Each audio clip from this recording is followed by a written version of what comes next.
So our topic for tonight's discussion is the home invasions, right? And a lot of you all would have seen the home invasions that took place recently. We've had a lot of home invasions in South, but the most alarming one was actually one that happened in Arangwes, where this lady was in her, she was basically outside of her house, and she got a call, and she said that there were a lot of people in her house. Her kids were in her house, her parents or grandparents were in her house, and she was basically pleading with the public to help. Here we have joining with us today is retired Major Dirk. Now, this guy has a lot of qualifications, and I'm just going to read out a few for you, right? So he has been an instrumental member of the Trinidad and Tobago Defense Force. He has been an IT professional. He is also a cybersecurity expert. He deals with security and asset recovery services. So Dirk, are you on the line? I'm on the line. You hear me?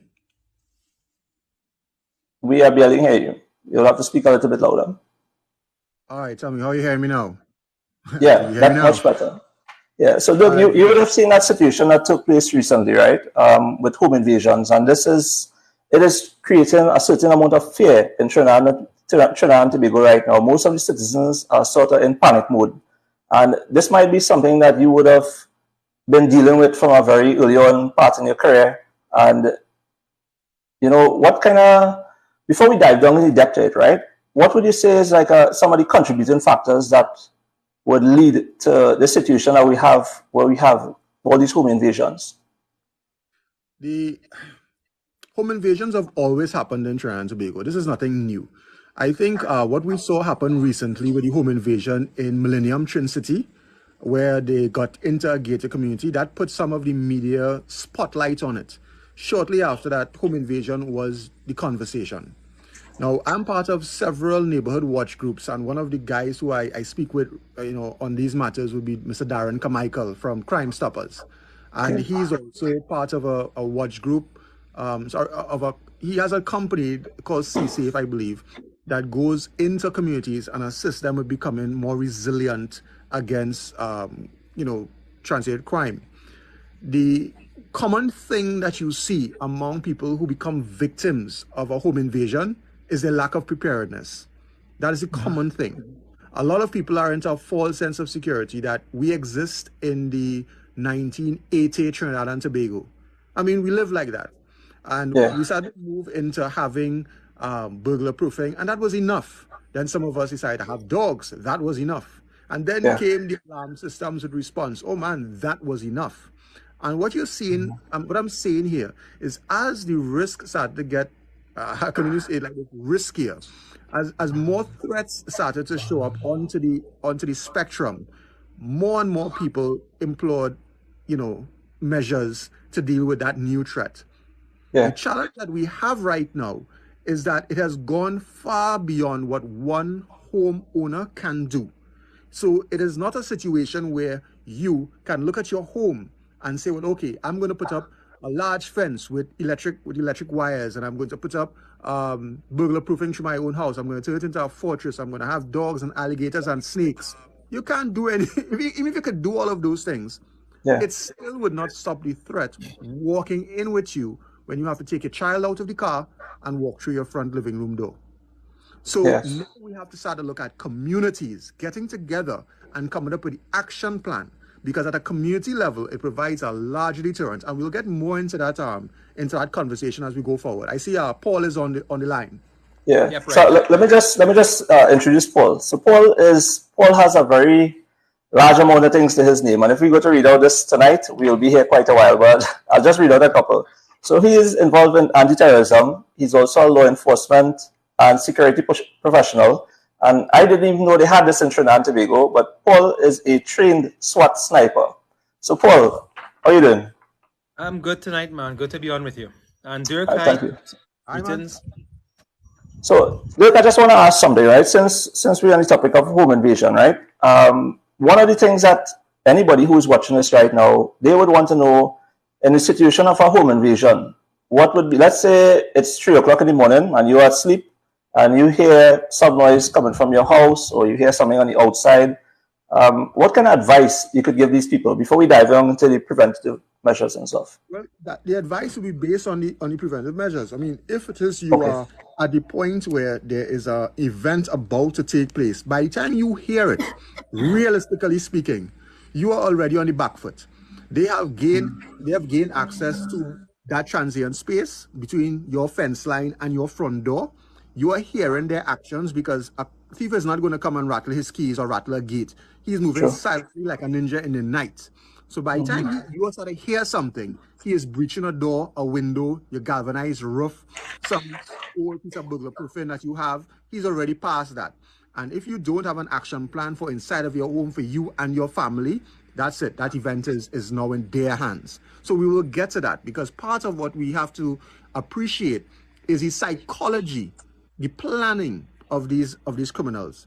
For far too long, we have underestimated criminals. We keep believing that they are some dumb fellas with a white vest and a short pants on their waist and a slippers. They don't think. Wrong. Basically, they have a PhD in crime. I'm and I cannot evade law enforcement. I cannot use the laws of Trinidad and Tobago to get off of bail if I was to commit a crime. I don't know how to do it. You understand? And these guys know exactly how, yeah. Exactly. You and I, we don't know how to do that. This is their specialty. So when we are sitting down thinking and underestimating these guys are very versed in their trade. And what we need to do is to come up with an action plan for them. Preparation will favor success. Right. So let me just interrupt you for a second. I want to involve Paul in this conversation, right?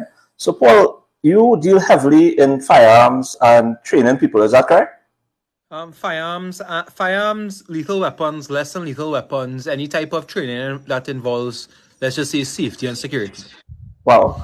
Okay. Well, you were seeing within recent times, you would have seen a lot of things on the papers where they want to, give certain personals, whether the business community or even persons, anybody who is applying for a firearm, right? Before we dive down into details of who gets and why they get and how they get, I want to know, and everybody watching, somebody who is coming off the street, they want to know, how can I apply for a firearm? Would I qualify? You think you could share some of that information with us? Yeah, sure. So, the former Commissioner of Police, Gary Griffith, had stated correctly so that it is every citizen's right to apply for a firearm. Note, not right to obtain, but right to apply for. Okay. And the job of the police commission, and the police service, I should say, the job of the police service is to process those applications.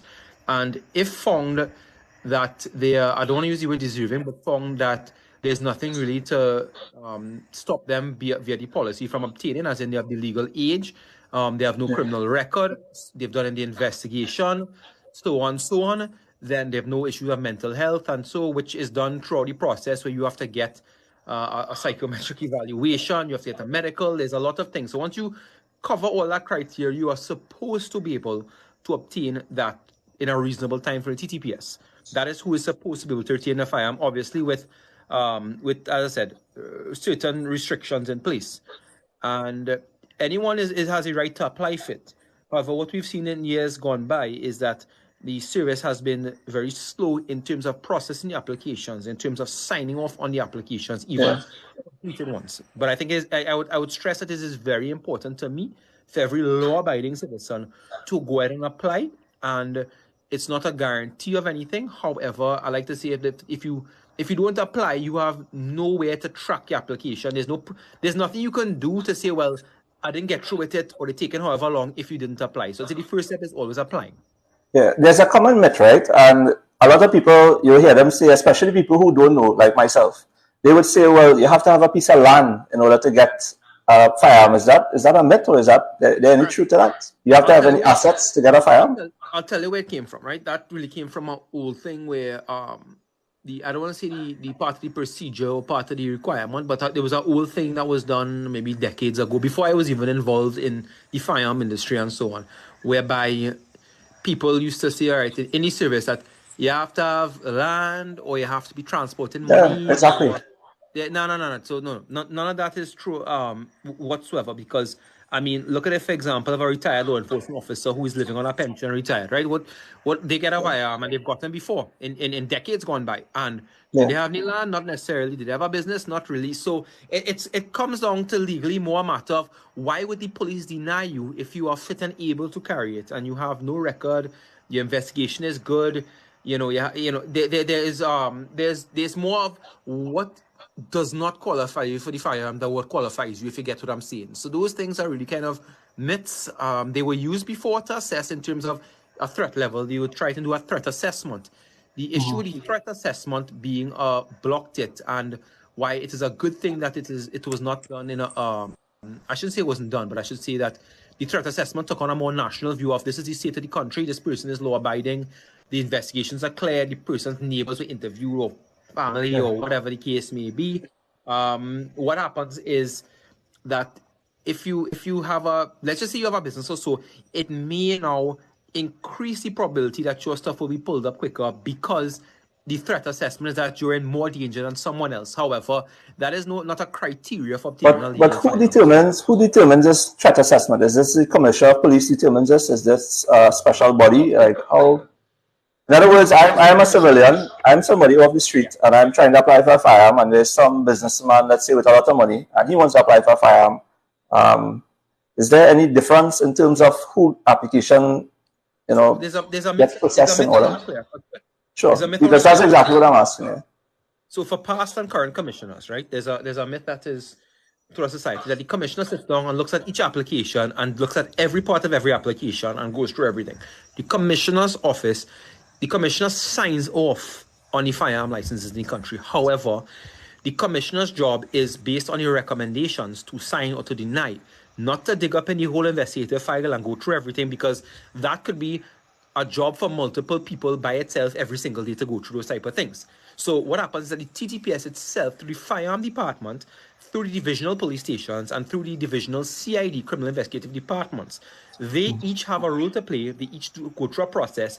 The CID has to investigate the person from the area, and based on that, the head of the station will make a recommendation.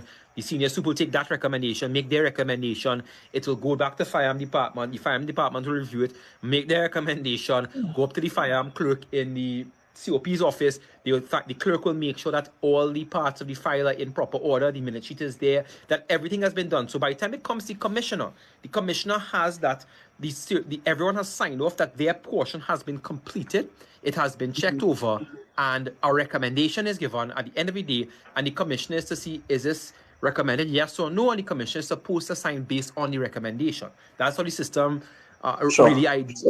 So one question. Right. So I want to go back to what Paul may have said a while ago, and I'll come to the criteria because you didn't mention that. The criteria set in the Firearms Act of the Laws of the Republic of Trinidad and Tobago, that is chapter 1601, gives up, there's a criteria. Number one, you must be over the age of 25 to be able to apply for a firearm. Right. You must be medically and physically fit. You must be a citizen of good character. Now, that part of a citizen of good character is important because the only person that right now, or the only entity that determines that is what Paul was talking about in terms of the risk assessment, the investigation that is conducted by the police. So even though there's a certificate of character system, which speaks to the criminal history that's in the system, the officer from your district station, it will still come out and conduct an inquiry to, one, confirm the documents that you would have submitted to the commissioner in your application, and two, to confirm that that there are no other what we call human intelligence, so anything that working against you based on what your neighbors would have observed, based on what your references that you provided would have observed. So they make a visit and they check into that. So that is part of the citizen of good character. Now, your being medically and medically fit, that in itself cannot be determined by the commissioner of police or any agent of the police service. They're not doctors.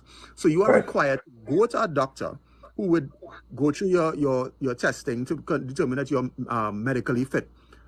Under Gary Griffith time when he was a commissioner, he included psychometric testing to make sure you're a fit mind, that you could carry a firearm. So that was one of the policies that he had instituted. Now, you would think that would have slowed down the process. It was the actual opposite, because now the commissioner office would have had the confidence that the people that he is giving these firearms to have been vetted by medical professionals, as well as his own investigation officers, normally in the rank of sergeant or above. I understand there might have been some corporals who would have come out to do investigations, but generally speaking, it was a sergeant and above that would have done those investigations. People who would have had upwards of 17 and 18 years of service in the Trinidad and Tobago Police Service. Yeah. So let me ask you something, right? In your opinion, right? People have said that they have applied for a firearm. So the impression I'm getting is that almost any citizen could apply for a firearm, and most citizens applying would qualify. But clearly, it doesn't happen that way, right? We've had people saying that they have applied for firearms for the last 10 years, and they're waiting to get back stuff in the application. Where do you think the bottleneck lies in terms of why isn't this being processed, and what would you say is the average time, let's say in the States or some other country, that you would get your license processed if you apply for a firearm? I would like to jump straight into that before Paul, because I know Paul has his thing. Let me give you a personal example. Anyone? Sure. I applied in 2011. Understand? I was given my FUL in 2015. 4 years. Wow. Now, you would think that, wow, it actually worked. But let me tell you what happened. Well, 5 years. In 2015, June or July of 2015, I got fed up of waiting, so I went to the firearms section. This was my personal experience. I'm not lying about what somebody else told me. I went up there, and there was a gentleman, an inspector who was there, but I couldn't see him. I saw the clerk. I said to the clerk, I'm so-and-so, and I'm here to find out about my FUL application. I applied in 2011. What is going on? He said, sir, what is your file number? I had it, luckily, and I gave it to him. He went into a back room that I observed. There was a bunch of shelves with a bunch of boxes, and each box had a file. He pulled out one file from that box, and he came to me and said, well, sir, you were recommended. I said, well, when was that recommendation? I think he said sometime in 2013 or something like that. I said, so what happens next? He said, hold on, sir. He went to the inspector who was sitting behind a desk. He said something to the inspector raised up, and the partition looked at me and went back down. And the clerk came back to me and he said, the inspector said he will process it. I said, what does that mean? He shrugged his shoulders. He don't know. 4 months later, I got a call from my station that my FUL was there and processed. Now, what that told me was that this document was sitting down for all of this time. And only because the inspector looked at that particular one, because I was the only person there on that random day, he must have decided, you know what, let me deal with it. Yeah. I'm also a firearms dealer. I know you did mention that before. And I have interfaced with the firearms unit since I became a dealer back in 2020 or 2021. Can't remember the exact date. It was before COVID, so 2020. And while moving across it, I always observed that files would come in and just get filed in big boxes, in corners, and all these different things. There was no system for tracking the progress of a file. And Paul said it a while ago, you cannot call and ask about a file and they give you information as to where in the system it is until somebody physically go and look for it. Now, we ain't start talking about lost files and things as yet. That's another drama, because that happens. Right now, I remember back in September, October of last year, a number of people who I am aware of, that I have dealt with personally, submitted a request for an update as per the instructions of the Commissioner of Police at that time. Anybody to get information. They got an instant response when that was sent in, that you would get a response in 6 months. Everybody went, ooh, 6 whole months just found where my file is. That's not too bad. Yeah. Not one of those people as of today, April, have gotten a response. That is the efficiency of the Trinidad and Tobago Police Service firearms section headed by another inspector. It is terrible and politically controlled right now.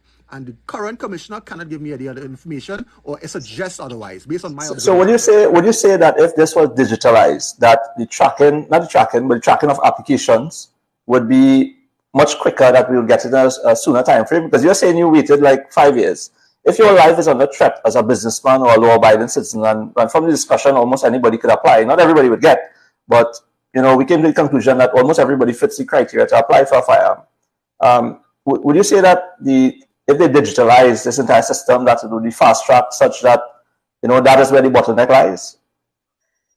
Well, the thing about it is, if you digitize it, remember there was a process to digitize it. There was a time they were looking to digitize it under 2 commissioners ago, Gary Griffith.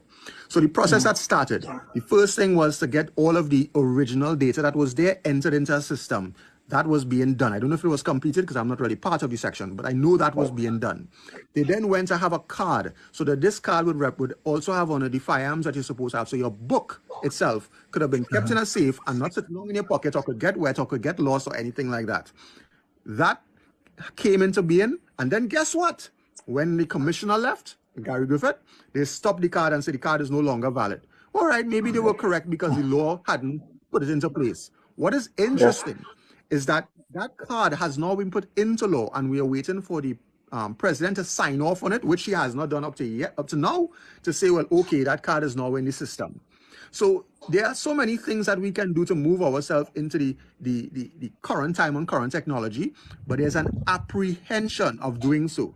And when we speak about the delays, I would tell you, and I differ from Paul on this, I don't believe everybody should have a firearm because it talks about competence in this case and talks about intent. I don't believe that. I do believe, though, that people who are determined to be competent and who have a good intent should be given the chance to carry a firearm and to train with a firearm. And if it is if they fail to meet the criteria, even during that time, the firearm can be taken away from you. Yeah. Let me bring in Paul on this one. So Paul, in this particular situation, right? I mean, I posted something about firearms, about how firearms should be given to certain persons, and somebody replied in one of the comments, and they said, "Well, why you want to include that in Trinidad and Tobago? That there are people shooting up schools in America? Do we really want that sort of situation happening in Trinidad?" So, what would you say is some of the measures that have been in place in Trinidad and Tobago that make us different from them, that would ensure that not everybody who gets a firearm would go shooting up the place like that? You know. First of all, I do agree with Dirk that I'm a big advocate for firearm rights and so on. However, I agree with Dirk that there must be a process. You must be found to be mentally fit and this type of thing, right? And trained and competent. That's incredibly important. Now, in terms about shooting up schools being shot up in Trinidad. Recently, they had a couple of schools being shot. Yes. Yeah, I remember the Minister of National Security had went to the school and he said it wasn't close enough to the school, but if the school could hear the gunshots, then it is too close.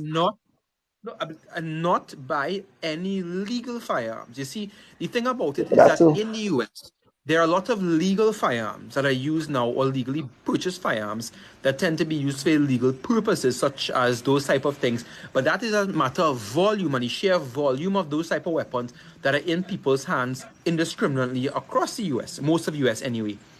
And that is not an issue here. When we're looking at everything in context, how many legally purchased firearms in Trinidad and Tobago are used in the commission of crimes?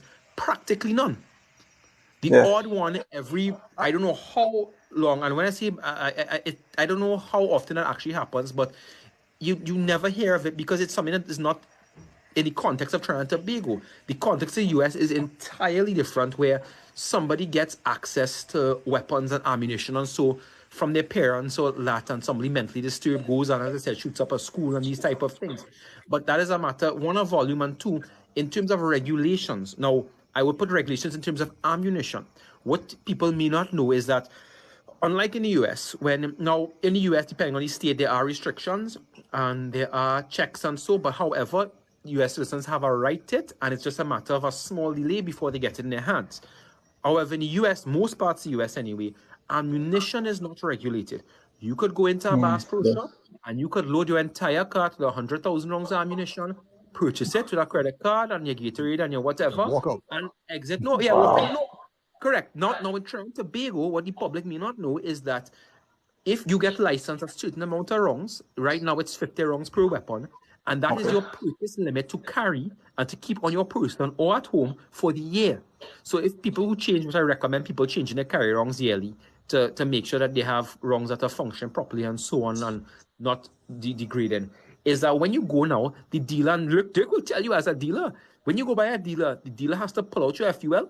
He has to fill out how much ammunition you bought, what type of ammunition, make sure it's within the amount, and they have to then stamp your book for the year for the ammunition you have purchased. So there's a finite limit of how much ammunition. It's a small limit things that you could keep. So it's not to say a child could take the father gun and go and buy 100,000 rounds and a 20 magazine and assault a school. It's a whole different culture. It's a different accessibility level to the weapon systems and the weaponry as well. And again, volume. But Dirk can have a good comment on this, I'm sure. Yeah, let me give you another thing that we always forget in the national conversation. Forensics. Oh, that was my next question. It's sold. Every weapon in Trinidad. This is how we differ from the United States. In the United States, as you said, you could go into a Walmart, you buy a gun, you sign up everything, you come and they tell you, okay, 7 days, come back after your background check. You come back 7 days later, you take your gun and you're gone. Nobody's tracking that gun. Not even the government know how much guns you have. The whole thing differs in Trinidad and Tobago. The firearm section knows every single weapon you have. Your station knows every single weapon. And guess what? every year you have to go in the station between the 1st of January and the 31st of March to pay for your license for each firearm you have in your FUL. But let's come to forensics. And they have to be After you inspected. acquire that firearm, you have to go to the forensics, and they test fire that weapon and they record your ballistics, so it's kept in a computer system. Exactly. Now, Wow. if you decide to take that gun and take some puck shots behind your school, I bet you in a short space of time, police officers coming by you because they know it's your gun. Wow. That is the difference in Trinidad and Tobago. So the average or the typical FUL holder, not an American constitutionally right citizen carrying a firearm, but in Trinidad and Tobago, the FUL holder knows the implications of using their firearm indiscriminately. Now, some of them, when they lick it up, will fire shots in the air during a celebration of New Year's. But guess what? That starts an investigation. It always starts an investigation. Wow. Some of them lose their firearms. Then what you're saying is that it might be better if you're comparing legal firearms to illegal firearms, right? It might be better to give people legal firearms because you could know which bullet that gun came from. You could trace that, as opposed to illegal firearms where you don't have any forensics based on it. So you could know, you don't know where that bullet is coming from. Is that the case? It's probably better to give them legal firearms that you could know where it's coming from. For certain persons, not obviously everybody. I don't say this is better, but that's what's happening right now. But I can tell you, even if criminals somehow slip through the system and got a legal firearm, when you see they're conducting their crimes, they will do it with an illegal firearm because illegal firearm will not be used. So the issue here is not the issuance of legal firearms. Legal firearms are never involved in these things. It's the illegal firearms, the ones that come through the different borders, and I'll be talking about that in a while. But remember, we don't want to digress from the home invasions. The firearms is a whole big issue by itself. But the illegal firearms is what is really causing devastation in this country. And what the government failed to realize is that their police service, their customs, their Coast Guard, and all these other agencies that are responsible for our border protection and our protection have been weighed and found wanting. And it's us, the citizens, who now have to protect ourselves. And I'm not saying we have to go out there and be vigilantes, but are coming back. Preparation favors success. We have to prepare for the worst day and work together to keep ourselves safe. Yeah. So Paul, let me ask you something, right? Since you train people in firearms and stuff, right? Let's say somebody wants to, get some sort of training in firearms. Is there any prerequisite? Can they just show up and say, hey, can you train me how to use a firearm? Do they need any kind of paperwork before that? Do they need to get a license first and then that could happen? How does that system work? Thank you very much for that question, Kevin, because that's something that, in terms of my training academy, that's a question I have to answer every week. I can imagine, yeah. And it's like this. If you have an FUL, contact me and good. You choose a training program. I have things happen every month. No problem. Cool. We train. You have a license. You have your FUL. I have to inspect your FUL. I have to make sure that, because as a trainer, and Dirk will reiterate that because I believe he's a certified trainer as well as a dealer. Once you're a trainer or you're a dealer. When you met some legends, man. Once you're a trainer or a dealer or a gunsmith or whatever under the Firearms Act, you must keep a registry. And the registry is subject to inspection by the TTPS, by someone approved by the commissioner to inspect it. And everyone you train, I have to have the FUL number recorded and so. Now, other than FUL holders, if somebody is a provisional holder, they can come and do training. Now, what the provisional is that when you apply, people apply with two forms of firearms, Form 16 and Form 1.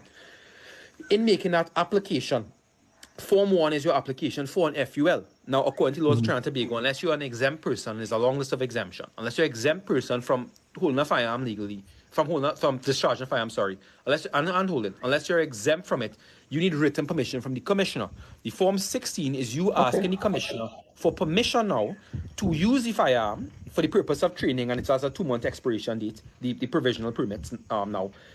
You are asking the commissioner for permission to discharge a firearm or to receive training with a firearm. Because for the FUL application to be complete, you need a certificate of competence.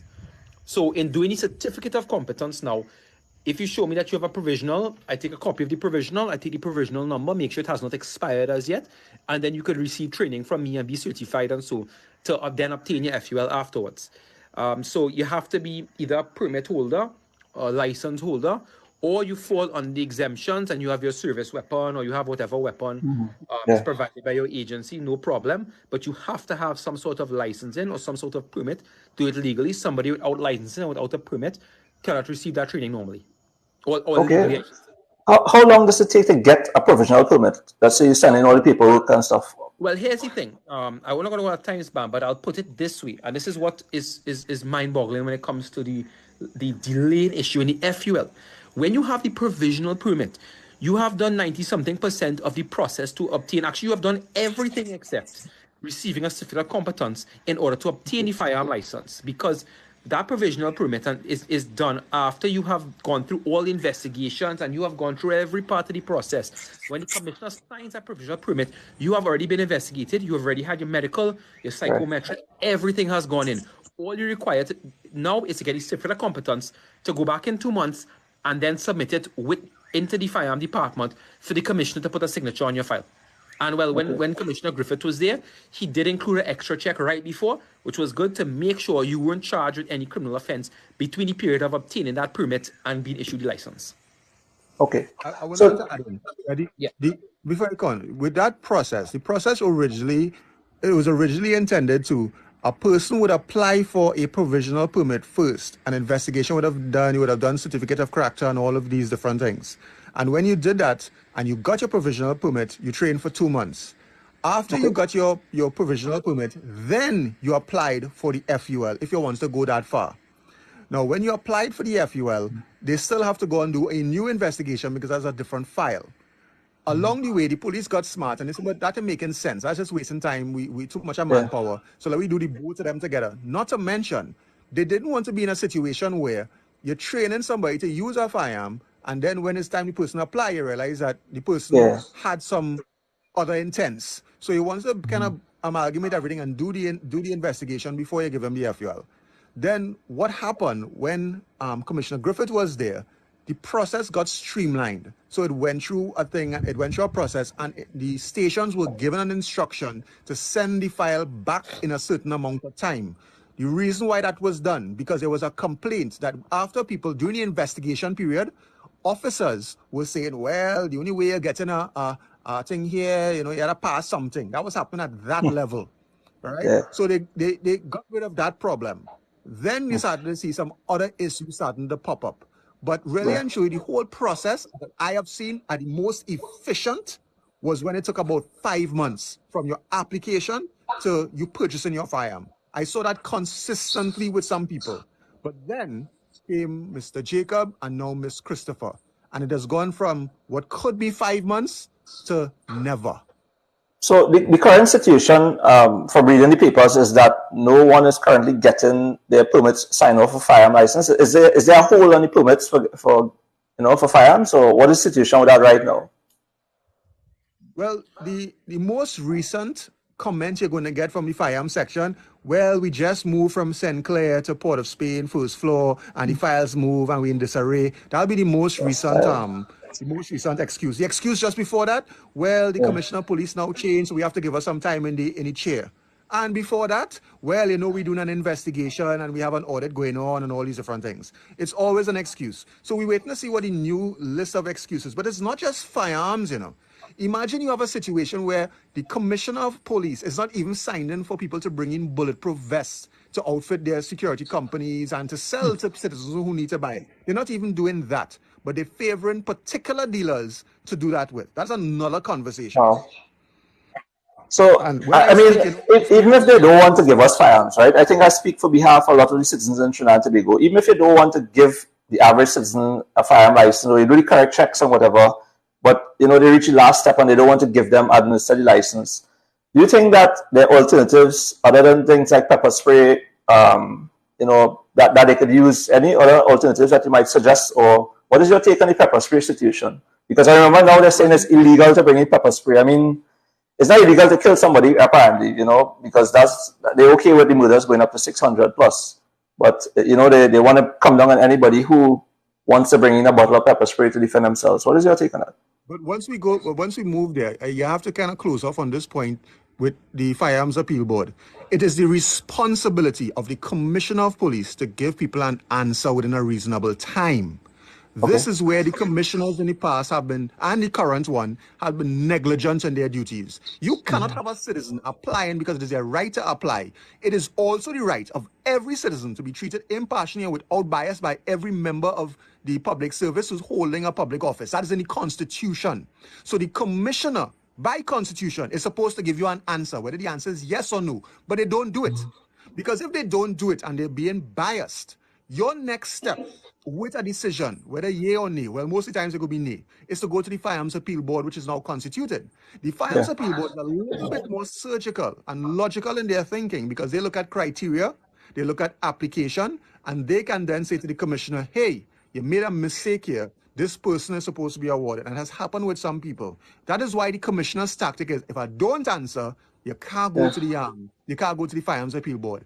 And what Commissioner Erla Christopher has coming before her right now is a number of lawsuits, of pre-action protocols, and judicial reviews. It's already in train. She knows it's coming. And when it comes, you're going to start to see a change in your thinking. Either you're going to hear her come out and say, well, all I can do is nothing, or it was an error, I apologize, we will start to give you answers. And even if the answer is no, she has to explain that to the Firearms Appeal Board. Yeah. You know, Paul, as he brings up that point, that issue with the Firearms Appeal Board, right? I saw you made a post on Facebook concerning the definition of assault rifle. Now, I know there's some big, great debate, but just for the people who are not aware, what is the big issue with the definition of the assault rifle? Like, why are they using it to their advantage and depriving the population? Like, what? First of all, what is the debate about? And let's tell us your side on the debate. That will help out. So I know me and Dirk always go a little back and forth on this, but we generally have to say the same thing in different ways. An assault weapon or assault rifle also, there's nothing in our field as both of us are firearm subject matter experts, and there's nothing called an assault weapon or assault rifle. There's nothing called that. It is a political term used in North America to frighten people into accepting very widespread weapon brands and very broad weapon bans for the average citizen, of a law-abiding citizen. However, what I will say is that, and I believe Dirk could somewhat agree with me, that if you had to define it, it's really in context an automatic weapon shooting a high caliber projectile. Now, high caliber itself is a political term because there's no real definition of high caliber. But for the sake of argument, I would say an assault weapon is a rifled weapon, which is a 5.56 or higher caliber, but most importantly, capable of automatic fire, as in when you pull the trigger, you don't have to release the trigger to fire another round. So what is the big deal about this? I mean, whether it's assault rifle, not an assault rifle, like how does this affect the average person? Like, what is the decision? What's the importance of the decision for the public? It does not, because according to the Firearm Act, Chapter 1601, it is a prohibited weapon, and not a single civilian is issued with such a weapon. It has never happened in Trinidad. It has not happened. And it is still in the law that a commissioner or whoever, nobody can issue an automatic weapon to a civilian. It is automatic weapons are only in the hands of the military and the law enforcement and criminals. Very interesting. Dirk, what's your take on that? Well, I agree with Paul, and I did, since this whole thing came out, I have reached out to a number of people who I call experts, people who would have gone to schools in Warminster, people who would have gone to the UK military. And the latest information that I have received, and I was able to corroborate this with my own reading, is that the term assault rifle was coined by Hitler. That's where it started. And there was a German interpretation that when it was interpreted by the US and the UK, it came out as the assault rifle, but it didn't really mean assault rifle in their language. It's in the interpretation. Anyway, the assault rifle, as he said, is an automatic weapon. Now, the assault weapon terminology is a different terminology. So we will only assume that the assault weapon, that's the civilian version of it, that assault weapon terminology is also an automatic weapon, an automatic rifle, or anything in the automatic variants. The challenge that we have is that this ban that they talk about already exists in law. So you're banning something that's already banned because under the Firearms Act, Section 2 speaks to a prohibited weapon, which is an automatic weapon. So it's already banned. So now let's come into common sense. So the criminals, the Bandits Association of Trinidad and Tobago, they have their assault weapons according to the Prime Minister. You're going and ban it.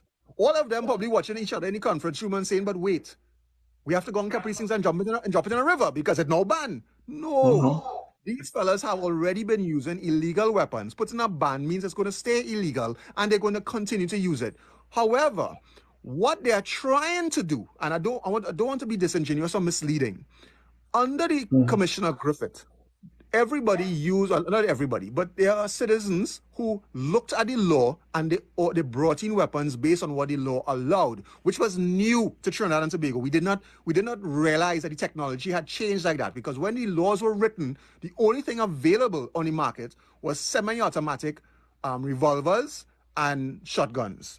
But since then, the technology has changed. You have pistols. You now have something that looks like, we call it carbines. They come in pistol caliber. It's no different to a pistol other than you can shoulder mount it for stability and accuracy. So instead of I'm firing a handgun in the dark of the night and my margin of error is much larger, with a carbine that's in my shoulder that have a light and what people call a scope, but we call it an optic, I can now precisely put my shots. So I might shoot my family when I'm trying to kill a bandit in my house at 3 o'clock in the morning. Yeah. Those are the things that they want to remove because the Prime Minister is afraid of it. He does not understand it. He does not know why people need it. So he's afraid of it. When you disarm a nation of people who have those kind of things, who have gone through all the testing, have never used it for a crime, who train regularly with it so they could use it efficiently in a home defense scenario, you take it away from them.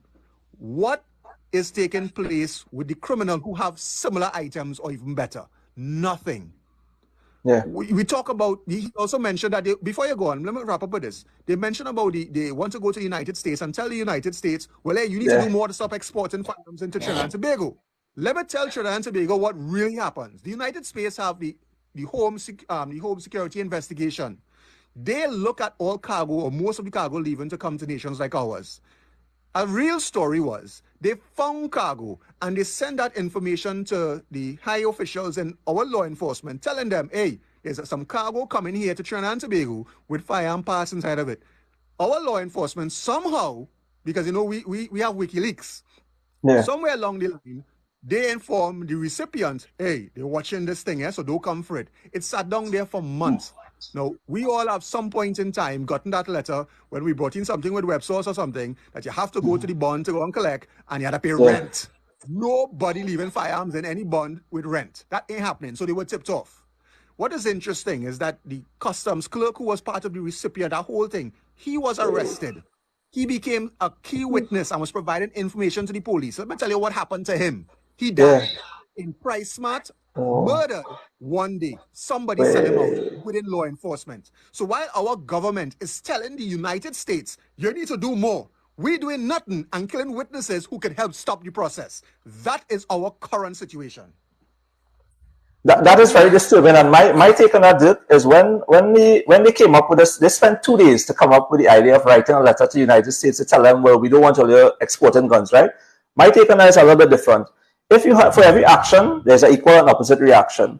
If we have the United States exporting guns, that's their problem. Our problem is the importation or receiving of guns. It means that they can export all the guns they want to any amount of countries in the world. But if Trinidad and Tobago borders are tightly secured, then we're not supposed to be receiving the guns. It doesn't matter who exports it. It doesn't matter whether it's coming from Japan, from Croatia. You just name a country. It doesn't matter. If our border is secure properly, then we shouldn't have that problem of receiving guns.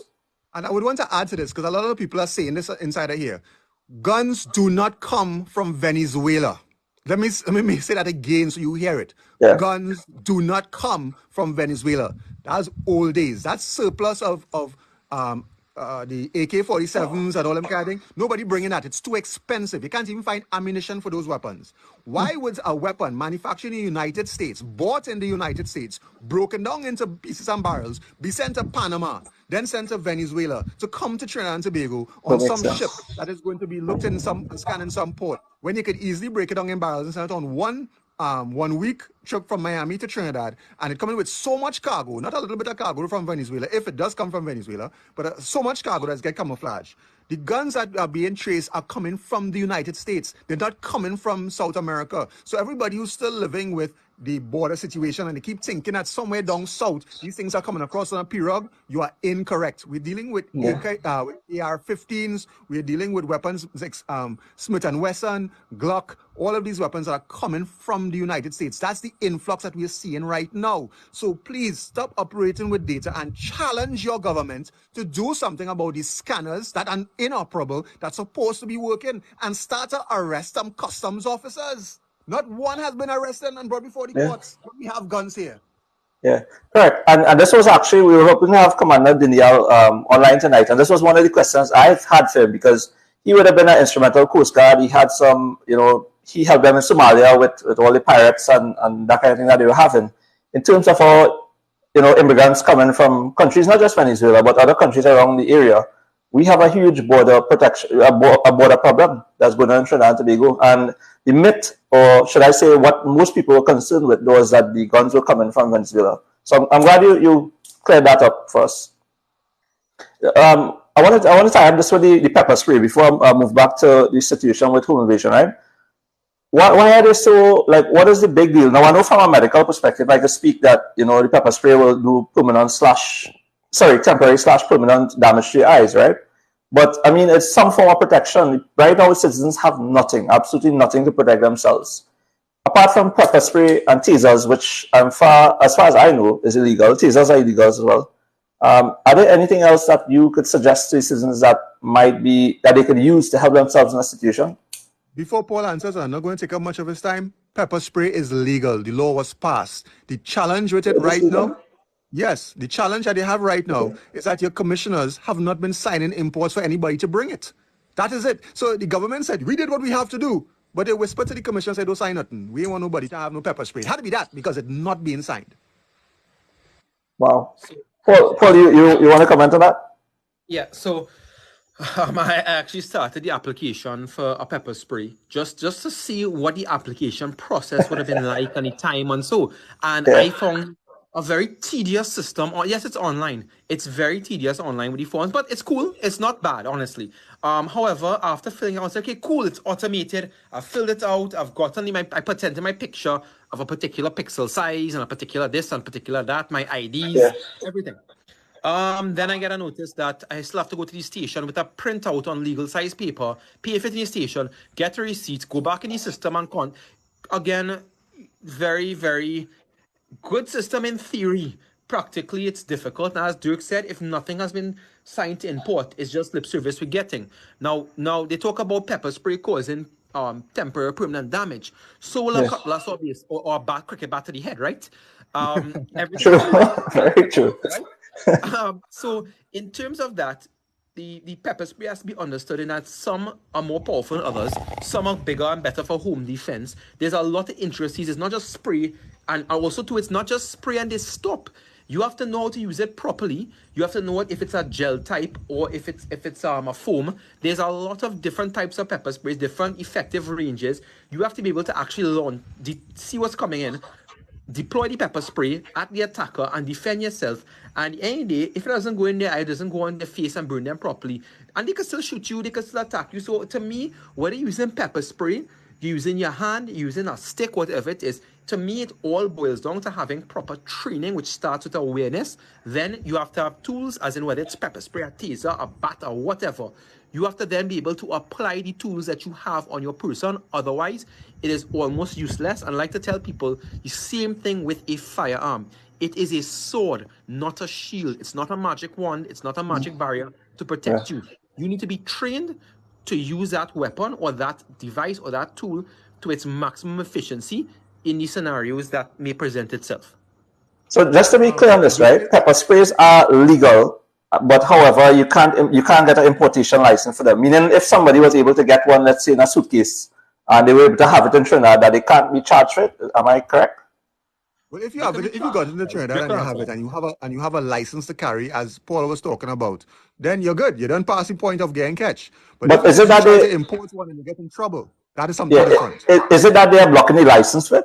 That's the situation. Well, so you need to have one. You need to have a license, but are they blocking the license? In other words, I want to get a pepper spray. My aunt from New York wants to send me down a bottle of pepper spray to help me defend myself. I believe it is more of some dealers are being favored. I want to believe that's a situation with that. Now, Okay. Kevin, there's also something that I think you should look into, because there are a lot of questions being asked. One of them is Yeah. about BB guns, and Yeah, I was information just about to pretty bring much. that up. Yeah. Yeah, Paul could probably talk about that, and somebody else talk about a security having an OC spray. I don't think you can have an OC spray even if you have it personally, because if you use it for something on duty, that could become an issue. So that's just some of the things I want to bring up. Yeah, but Paul, you could talk about the BB Yeah. guns. I'll just address the question with the BB guns, right? So the person said you could just say yes or no if BB guns are illegal. They don't have to dive into it. And the second question is with respect to taser guns and tranquil guns. Now I have seen taser guns selling in Trinidad and Tobago. I remember I went to just a random pop-up booth and I saw taser guns and I was tempted to buy one. And in my mind, I'm thinking, if I buy this, am I going to get arrested?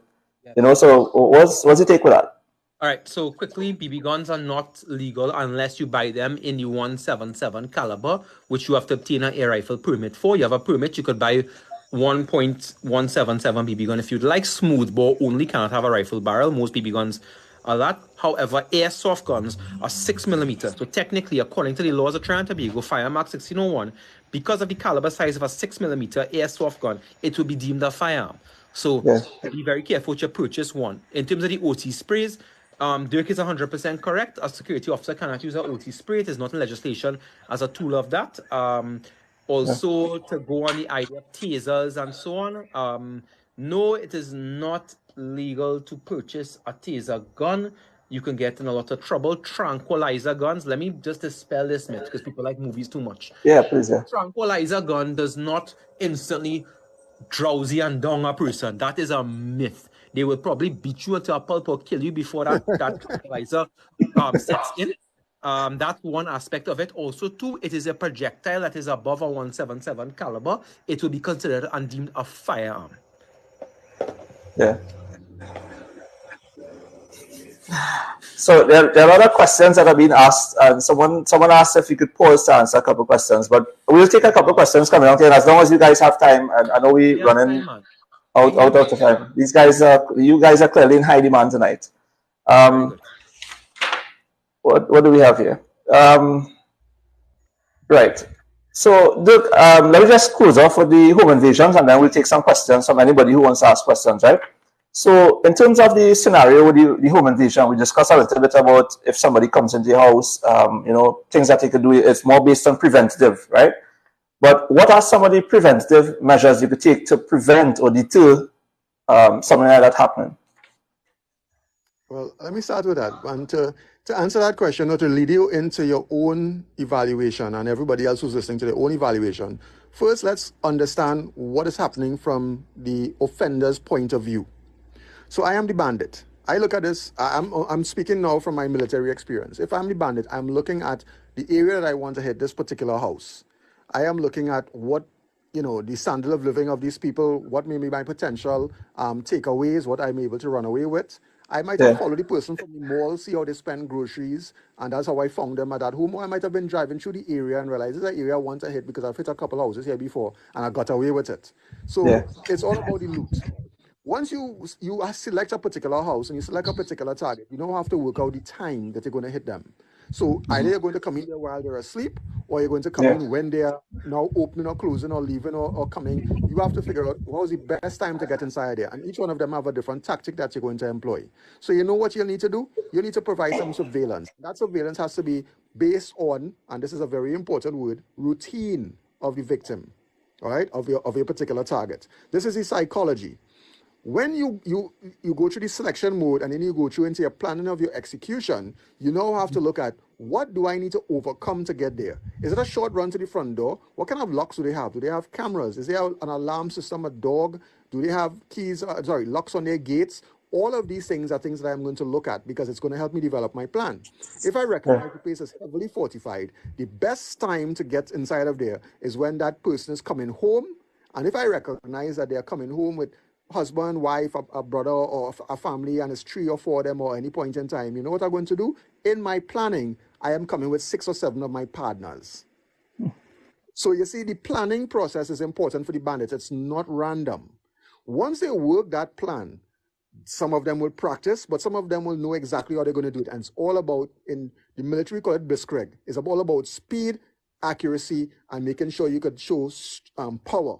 Once they enter your home, now it's all about compliance. It's to make sure that everybody in that household complies to your every instruction. Part of that compliance is show of force. They might wave their guns around. They might shout at you. Somebody will get assaulted to show that we have dominance over the alpha male or the alpha female in that home. So everybody else would conform out of fear. Right. Then they get the loot. So is that they're choosing one person to dominate, and most likely that will be the male figure. Let's say it's a family of four, a wife, a husband, and the kids. More than likely, that person will be, the husband, and they will put a show of force to sort of get everybody else to comply. And that is what currently happens. Sometimes the female may get slapped around. It's unfortunate that there have also been reports of other types of assault. I wouldn't talk about it here now. It's very unfortunate. It's disgusting to me, happening on other, especially female members of the household. But that is another matter for itself. That's the sick minds of these individuals. Yeah. But as it comes to the actual home invasion, it's all about dominance of power when they get inside here. They move quickly because they don't know who is coming. Now, while all this is happening, there's a getaway car outside providing surveillance. And these fellas already know where they're going to run if that car is disabled. So they know how to get out of it, which fences to go. All of this is pre-planned. So it is not random. So once you understand that thinking, now as a homeowner, you have to look at your home from the outside and work yourself in. That is what I want people to start to consider as Paul and I start to speak further. Paul, have anything to add? Other than agreeing with you, I want to add this, that there's you see, you have your layers of security, your outer layers, your inner layers, your different layers of security, and a security system and security layers are simply systems of delay. There's no system and no compound that cannot be breached with the correct combination of time, training, and determination. So what you're trying to do is you're trying to make hard targets where either you deter so much or you delay them so much that it does not make sense, because again, what Dirk says, these guys are professionals and they know as soon as they start to assault somewhere, the clock is ticking on them, and places that they know they could come in quick, dominate, and get out are going to be their primary targets. Yeah. So this is a good question for you, Paul. Well, I guess both of you all. But somebody asked, this comment is from Jared Small. Does a Ronnie change the definition of an assault weapon? All a Rooney does, and for those who don't know, what is a Rooney? Yeah. Okay, so well, there's different brands of it, but most common brand is the Micro Rooney, which is called a pistol conversion kit. It is just a shell that you put a pistol in, and it tunes the pistol. Basically, it gives it a brace to mount as a shoulder-mounted weapon. And that is essentially all it is, so that you can stabilize better and that you can shoot with less felt recoil, so you get more stable and more accurate shots. That's all a Rooney is. It does not change the configuration of the weapon. It does not make it an automatic weapon, as the TTPS incorrectly said recently. It modifies the actual function of the weapon in no way. It modifies the caliber in no way. It's just for more stability and potentially better accuracy and cleaner shots.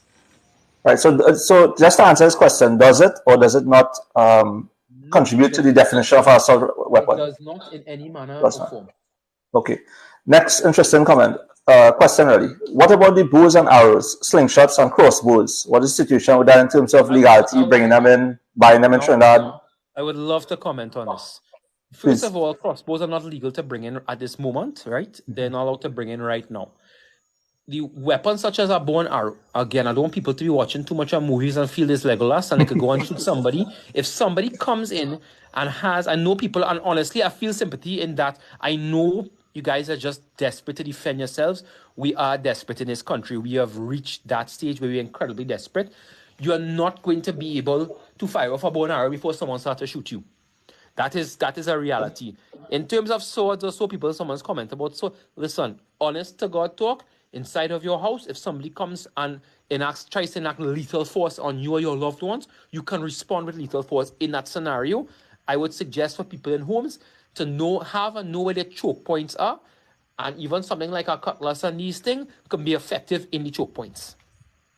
Nice, very nice. So they asked about bow and arrows, right? Somebody asked about slingshots. Is that legal or illegal in terms of bringing them? Not the ones that you make with a stick. I mean a professional slingshot, the one that comes with a preformed film.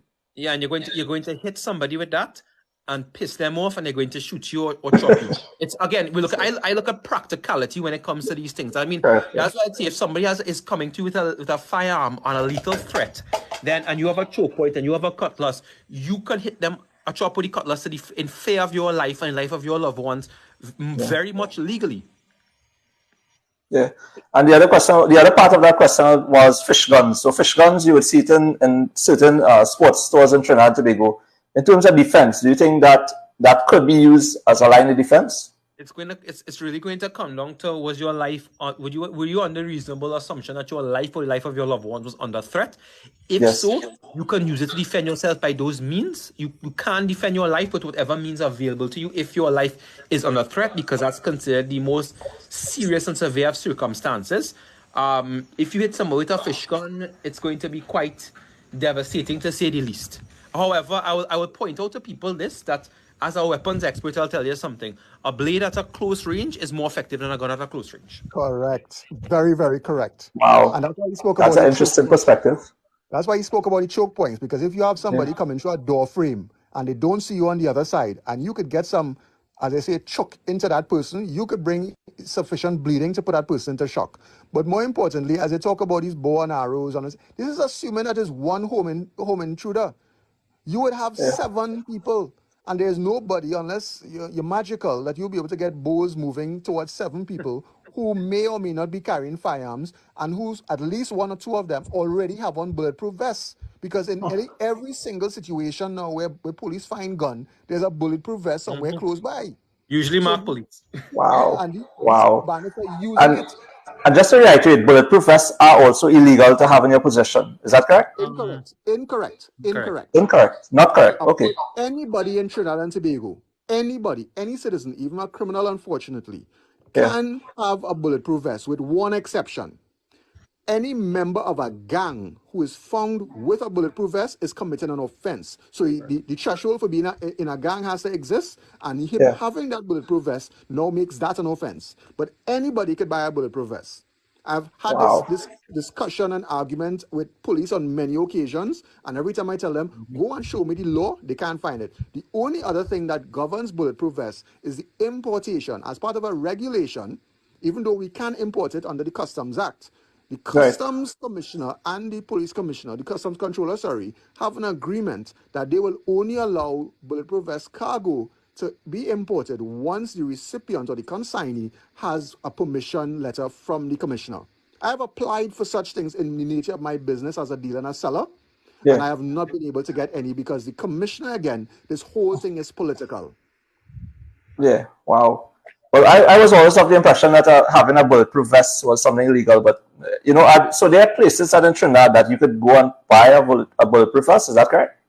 Yes, you can go. I mean, if I had in stock and anybody wanted to come and buy one, I would sell it to them. Now, I'm a bit different, because I will still ask you, because I have my own things, my own considerations, my own criteria. I would still ask, can you bring a certificate of character? I would prefer to know that I'm not selling it to a criminal or somebody who has a criminal history. So that is one of my criteria, but it's not a criteria set in law. Right. What about somebody say pellet guns? They want to know, like, pellet guns, legal, illegal. Does it apply? Do you have to go through the same application process to get a pellet gun, an air rifle? Is that the same thing? I can speak to this.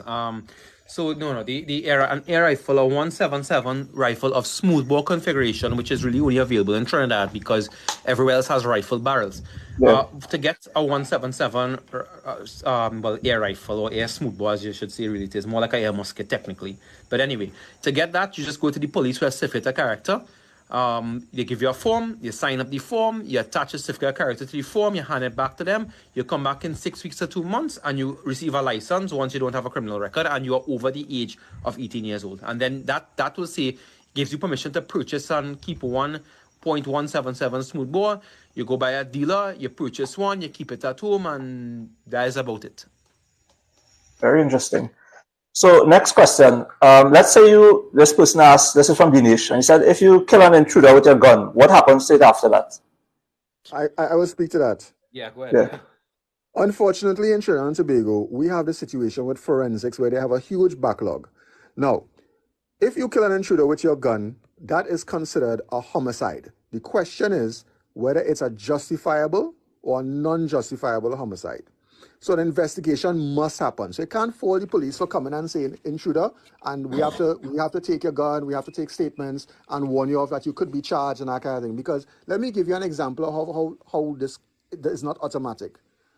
If you have a situation where a person was lured into a house, say, well, come over by me now because you really want to kill the person, but come 10 o'clock in the night and you open the door and the person came in and bam, you shoot him, you were going to claim, the person was an intruder, you don't know them or something like that, and the police might just right up and say, okay, it was an intruder, blah, blah, blah.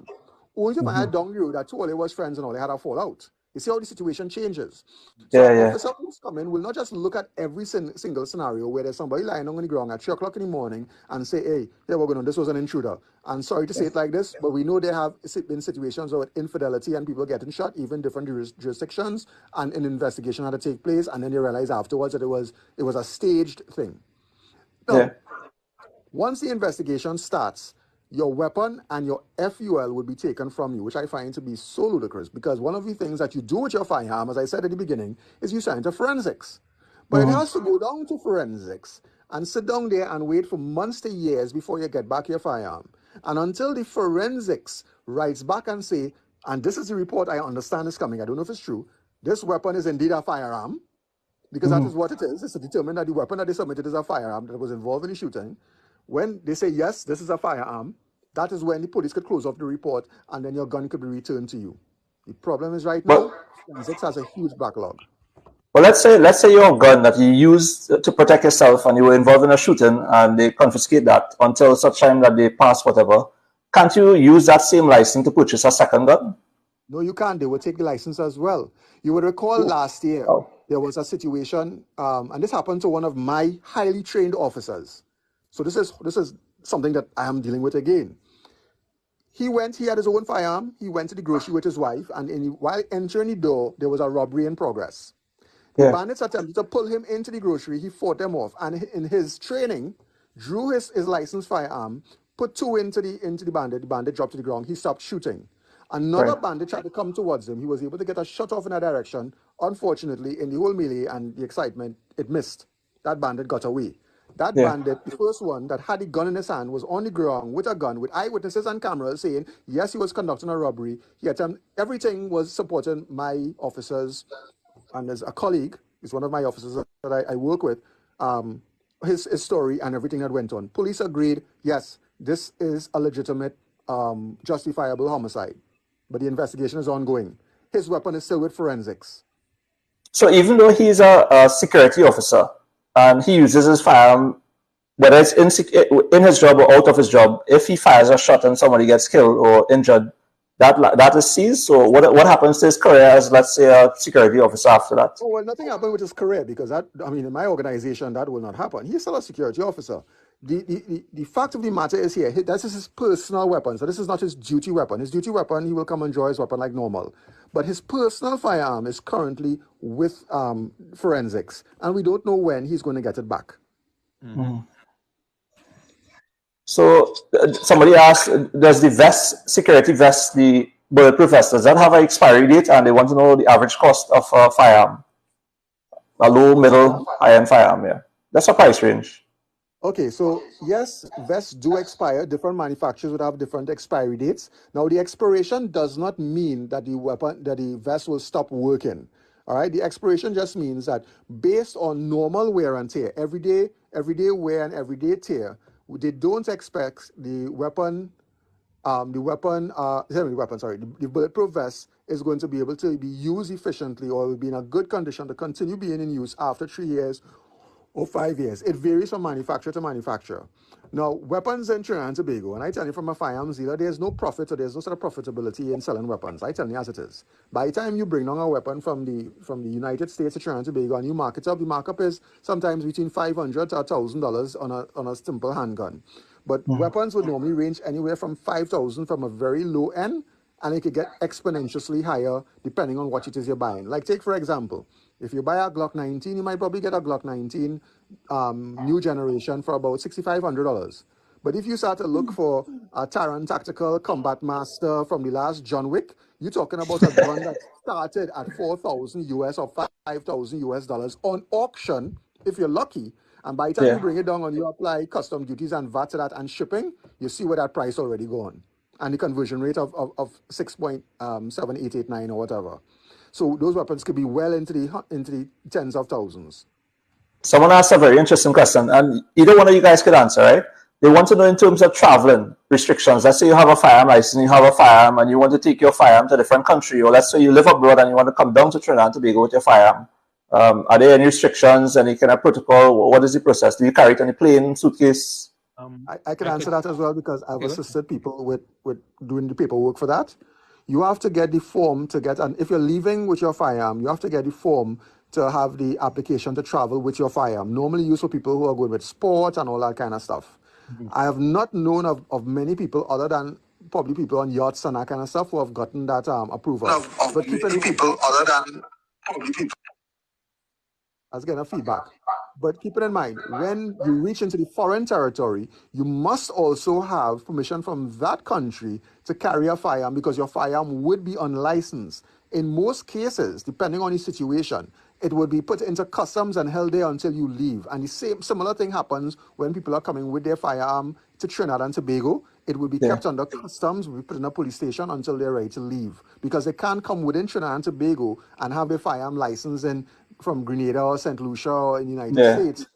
And even that too has some issues. If it is they have some agreement with the U.S. Embassy, you can't just come in and walk around with a weapon and say, well, my weapon is registered in the United States. That is wrong.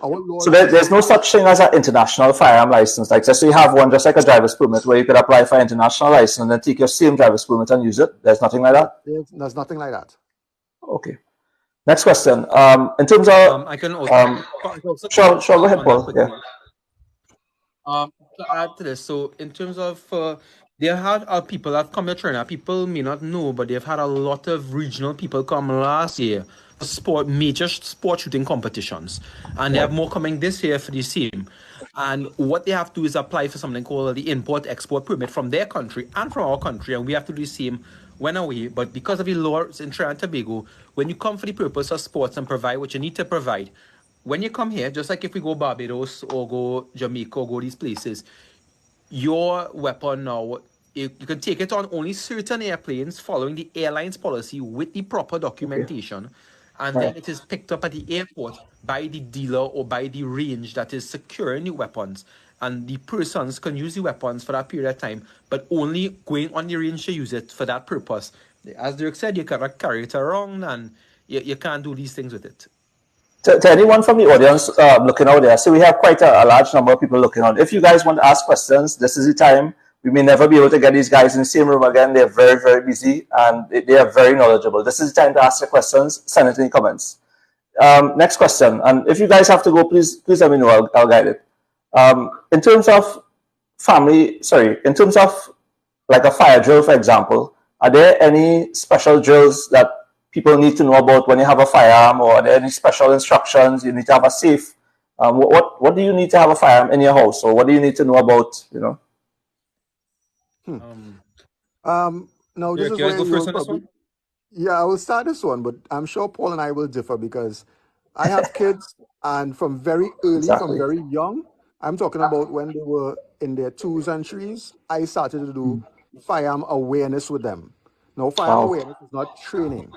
When you do firearm awareness, you let, at least from what I did, I let my children, I remove the curiosity of my firearm with my kids so they know what it is. They wouldn't want to come and play with it. They know how dangerous it is. And this has been something that we have done from now, from then till probably yesterday. It's something that is ongoing because children are always curious. And you don't want to have the day you leave your firearm or your safe open and they go in. Now, I have several vaults and I also have several hidden spaces. And even with that, I make sure that my weapon is always accessible to me. If I go outside to carry the garbage or I'm doing something, I will have my weapon on me or a weapon on me. So I don't keep weapons accessible to other people inside of the household, but that is just what I do.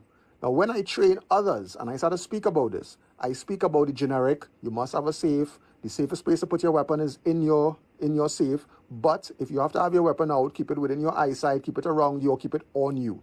And I let people know of my experiences and what I have done so that they could make the changes as they see fit in their household. But I have any one generic answer, no two households are the same.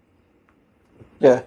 While you're on that, right? Some people seem to think that when you have a firearm user's license, that you're allowed one firearm. Is it that you could buy multiple firearms? And what is your take on having multiple firearms in your house, or the need for multiple? Somebody might ask why you need to have 10 guns. See, that is the question. Paul, you can start. That's a I good will question. come up after I you. feel like I opened a Pandora's box with you guys here, but then You did, you anybody, just did.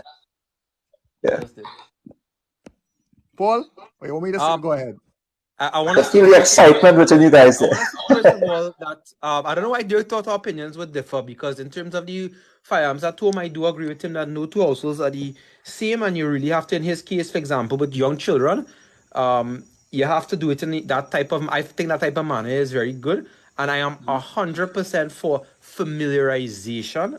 Not now, understand, not illegal use, transfer training with the weapons, but familiarization to take the curiosity out of young children and to take it out of people in the household. So I agree with Dirk on that. In terms of why you must have, Dirk, you wanna start it? Because we have a lot to say on this. Shoot, let's go. People want to know. I lost you guys a second. I don't know what I missed. Nothing. I just said that basic. This I agree with you with the home defense. Wait, the people are asking if you could have multiple firearms, and then the second question, part B to that, is why would you need more than one firearm? Right, so let me start to get into that. Now, before I start, for everybody who's listening at this point, I want to remind you, and I'm going to say full disclosure, I am a firearms dealer. What I'm about to say is not because it will benefit my sales or anything like that, it's because this is just a general thing. You will never see a police officer going into any kind of high threat scenario with one firearm. He would have, and soldiers as well, and I come from the military, so this is what I believe. He would normally have a sidearm, probably is another gun bigger than a sidearm, which might be what we call an SMG, a submachine gun. In the civilian term for it would be called a pistol caliber carbine. And then he might see him with a longer rifle, a long gun, which might be a shotgun or even a rifle. Those are the three main categories of firearms you would see in Trinidad and Tobago. Now, I can tell you, even with my case, I have several firearms. But then again, I am a I'm a owner of a business. I have bodyguard. I have other people that use my firearms. I also go out on operations with my teams. And in addition, I am a firearm instructor. So I have to train people in pistol, shotgun, and rifle. So you would see that there's a justification for why I might have more. Now, I once met a gentleman who had, and I'm going to call a figure here, but I could be wrong. I think it was 26 pistols. When I heard that, my immediate thing was, what kind of ratch take place here? And what was interesting was the gentleman was 26 or 27 years old. Keeping in mind the application age is 25. So I say, real money part. This was me. And then I got the justification for it. The gentleman is a third generation business owner, meaning his grandfather started a business, gave it to his father, who gave it to him. He got into the business with his father already having some firearms, and some of the managers had what you call firearms user employee certificates, FUECs, to carry those firearms to carry cash to the bank. I think it was like 5 or 6 or something like that. Since then, he instituted this across all of the businesses, which consisted of real estate businesses that collected rent from people in low-income areas, consisted of jewelry stores, consisted of marketing and distribution vans, cigarette vans, and all them kind of thing. So he made sure that all of his division managers had access to his FUEC, and that is why he had so many weapons. When I heard that, I said, I'm going to say, see, the justification. So when we hear people talk about why does this person have to have 10 pistols or 10 weapons or 15 weapons and all these different things, you don't know the justification, just as I didn't know with this gentleman. And if I tell the average person how many weapons I have, they will say, but Yeah. why you have so much a gun? Because they don't know me until they start to understand why I have them and the justification for having them. So the quantity is not important. It is the justification for the quantity. Yeah. Very interesting. So we have a question here, right? And somebody asking, if you go to an establishment, do you have to declare a firearm? Let's say you go into a bank, let's say you go into a professional place, a ministry office, for example. Do you have to declare a firearm? Can you take your firearm in there? Do they check it out? Or what is the situation with that? You don't have to by law. You could go into any public space with your firearm. The law allows for that. No, I don't think they was asking. I don't think they were asking public spaces. Say if you could go in, for example, like the bank, would you be allowed to go in the bank with your personal firearm? That is a public space. It's private property, but it's a public space. It is open for public business and public traffic. So you could go into any public space and don't have to declare you have a firearm. Would you have to declare this? Would you have to declare this for the security officer at the front? Do you have to? Is that necessary? Like you go to the bank and in front of the bank, there's a security officer there. Do you have to tell him I have a firearm, or what is the situation? Not his business whatsoever. None of his business. Wow, interesting. However, I would point out that most government buildings have the policy that you are not allowed to carry a firearm inside. Now, that is a policy that the security, when informing someone, then will make some of them have places to lodge, some will tell you to go to a police station and lodge before entering. However, the security can waive that. The security can allow you to carry it. And I will say this for people who may be listening that are firearm holders, that it's always better to have the most polite approach possible. I will give you a very quick anecdote of me when I was an alderman and I entered the chambers with a firearm, or attempted to. And the police, at one day, they attempted to stop me. And I said, listen, I know what we have in terms of security here. I know what I can do. I don't feel safe without this here. The police officer attempted to make an issue. I said, okay, listen, I know you're new here. You've been assigned here now. Bring the inspector. Let me just talk. The inspector come, lovely woman, honestly. Paul, darling, what happened? What happened? I said, no, it's just nothing happened. It's just, I tried to explain to the officer, so whatever. You don't worry about that. You go ahead. So sometimes they do have the discretion because your permission has been granted by the commissioner. What I'll always say to people is that do not announce you have a firearm unless necessary, unless you're going through a security checkpoint or so. It is your business in most public places. It is your business. In terms of private establishments that have anti-firearm policies, I simply say it's a matter of their private property and their prerogative, as it is a matter of my prerogative and my personal choice not to patronize the establishment. And I answered Mr. Jared Small out about fests and boat rides. That's one of the questions. I'll get to that one just now. Somebody asked a .177 air rifle, right? And they say you only have one shot with that. In terms of air pistols, are there any that are legal in Trinidad and Tobago? Or are they legal in Trinidad and Tobago? Air pistols, the majority of, if not all air pistols, actually have rifle barrels. So no, they are considered a firearm in Trinidad and Tobago. A .177 air rifle. That one-shot thing is old technology, buddy. Every dealer now has multi-shot or semi-automatic and bolt action and lever action air rifles. The one-shot is old technology, man. Next question. Are there any places in Trinidad and Tobago that firearms would not be considered, permittable? The courts. Courts, I said. What is that? As one of them. Courts, really? The courts of law, no, the courts of law. Courts of law. Oh, courts. I thought you did courts like the best. No. They're not that serious. They're not that serious. My bad. But again, if a private property owner says, I don't want you to come on my property with firearm, and it's a public space, let's say he has a bar, that's his prerogative. It's his business, that's his policy. But generally speaking, you can't enter any space in Trinidad and Tobago, any public space in Trinidad and Tobago. And it's kind of, it sounds contradictory, but up until you get challenged. You understand? But there's no reason why you need to stop and say, well, everybody inside there have a firearm, can I come in? Or to speak to the security and say, well, I have a firearm, I could come in. You don't have to. You could walk straight in. Impressive. A question from Mr. Samuel. Why are the smoothbore handguns of legal caliber illegal? Please explain. They're not smoothbore guns of first of all, okay. Then I think there's only one model I know on the entire market for pellets. Only one model I know for pellets that is actually smoothbore. Also, too, when you have that, remember something, they have a law called imitation firearm. There's a law that the permits are for air rifles. and having a handgun, if you are using that, people have used it in the past to intimidate persons. First of all, let me just clear this up. A pistol cannot defend you. An air pistol does not have enough foot-pounds of energy to penetrate a human in terms of a human skull or a human, worse yet, a human chest cavity. You cannot kill somebody in terms of the air pistols available on the market just like that. It's going to hit you a little blow, but it's not going to be a viable method of self-defense whatsoever. Apart from that, if you use it and put somebody under the belief it is a firearm without I can say without just cause, for lack of a better term, you can be charged for a firearm offense, even if it is a smooth bore. If you hold it out to be and put somebody in the belief that it is in fact a firearm. Yeah. So a female asked a question here, and she said, "I'm a woman driver. Is there a certain distance from the roadway to defend yourself, whether by a firearm? I guess meaning distinction between private property and the roadway, if somebody's coming at you. If your life is under threat, you can use, once your life is under threat or people around you are under lethal threat, you can respond with lethal force legally." And I would want to go, I know why that question is being asked. In law, the law says you cannot discharge a firearm 40 meters from any roadway. All right? In that spirit of the law, it speaks to in training, or if it is you have to do vermin control or something like that.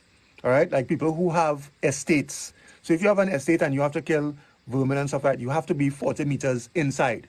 If you are a range operator, your range bank for a safety reason must be 40 meters inside. But if it is you are out on the roadway and you need to defend yourself, you could defend yourself anywhere. Very interesting. That's something I didn't know about. So next question: can I import a pellet gun that's within local guidelines if it's gifted to me? Meaning somebody want to give you a pellet gun from abroad. In terms of the importation for that, do you need a special type of license apart from your firearm user's license? You need an import for the air rifle. The air rifle must also be an air rifle by law in Trinidad and Tobago, mean a smoothbore barrel. And the commissioner stopped giving out permits.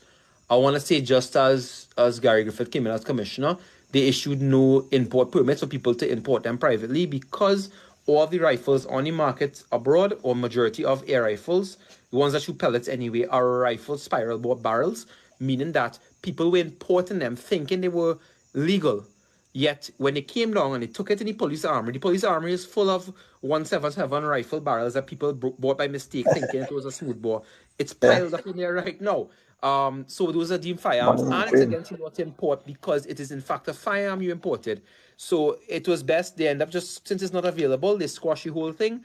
You can only buy it locally, really, and that is also because with the air rifles that shoot pellets, those smoothbore, those rifle bore barrels that are actually smoothbore in Trinidad, it's because the dealers have to have the factories outfit them with smoothbores before importation in order to comply with the laws of Trinidad and Tobago.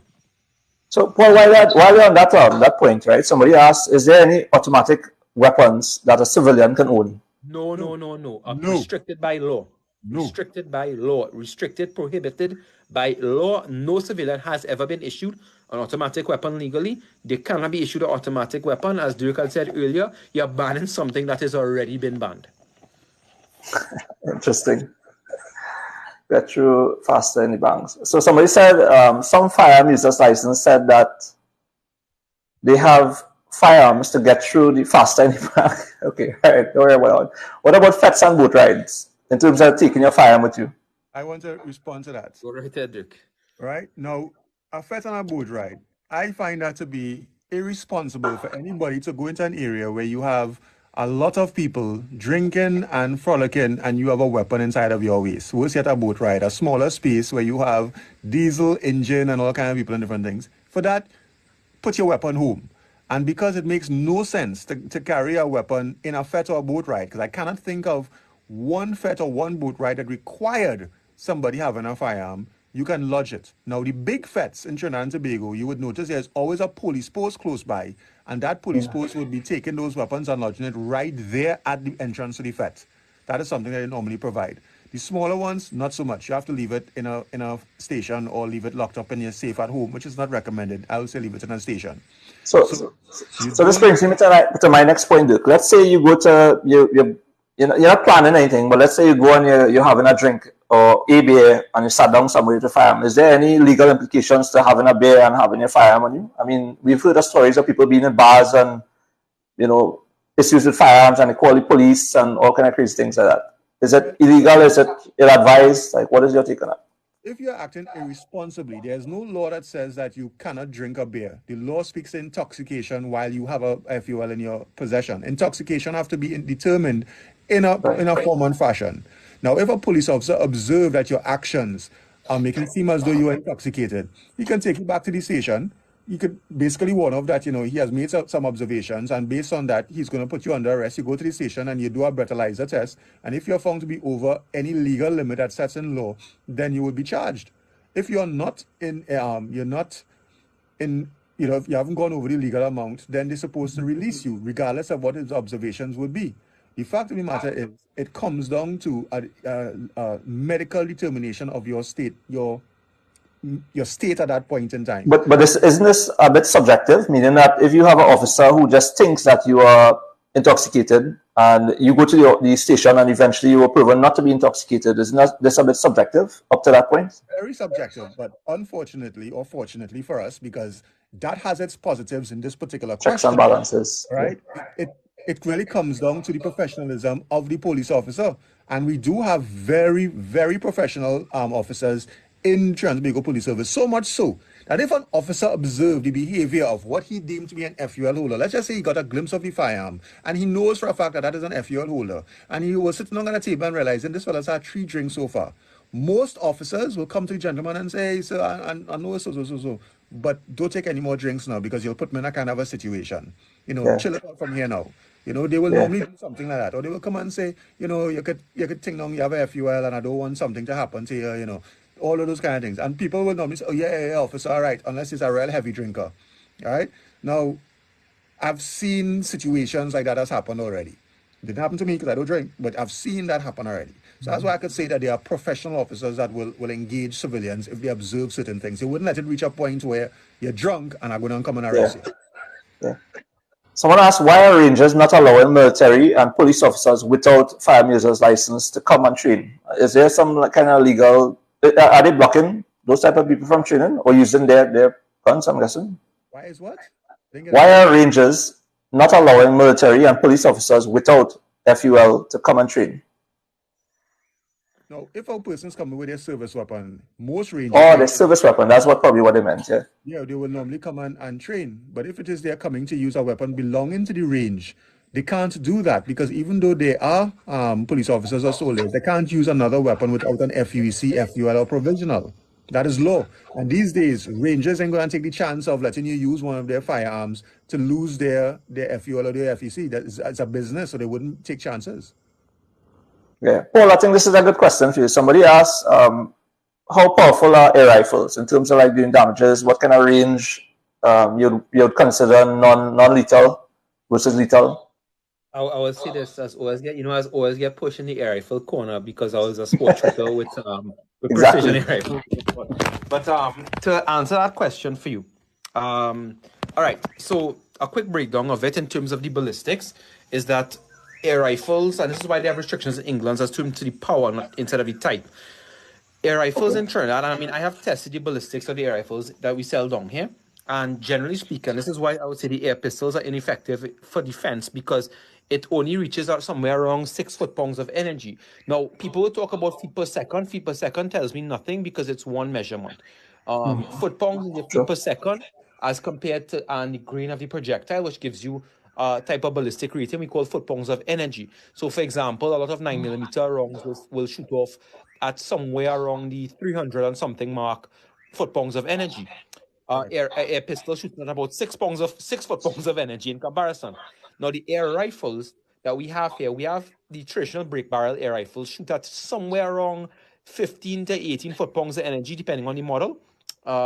Some I have seen go as high as, in terms of pneumatic pressured air rifles, can shoot somewhere around the late 20s in terms of foot-pounds of energy. And why that is relevant is that it takes around 12 foot-pounds of energy to about 13 pounds, to penetrate the human skull, 1-3. And it takes around 22 foot-pounds of energy to penetrate the human chest cavity of an adult male. So that's just to give you an idea. We have to compare the metrics. So a lot of the air rifles in Trinidad, not the pistols, the air rifles, are actually, they are deadly weapons. If you hit someone, people have been killed. Actually, someone, unfortunately, somebody a few years ago, I know very well, committed suicide with an air rifle. He shot himself in the head, pellet went into the brain and killed him. So that has happened, and those air rifles can be very effective. Now, being smoothbore, the accuracy falls off in a very short amount of distance, and so does the power, because pellets stabilize by what mainly by drag stabilization. So they have rotational stabilization, which rifle barrels provide, and because they're smoothbore, we do not get any spin stabilization, rotational stabilization. However, pellets are designed in a way to have drag stabilization as well because of the shape of the projectile. Now, drag stabilization makes these air rifles fairly accurate at 20, 30 yards. They're fairly accurate at that distance. And the thing about it is that because it's drag stabilized, it's just so that it implies it's a low grain projectile, and the air is being dragged on it to stabilize it, meaning that it's going to lose energy very quickly.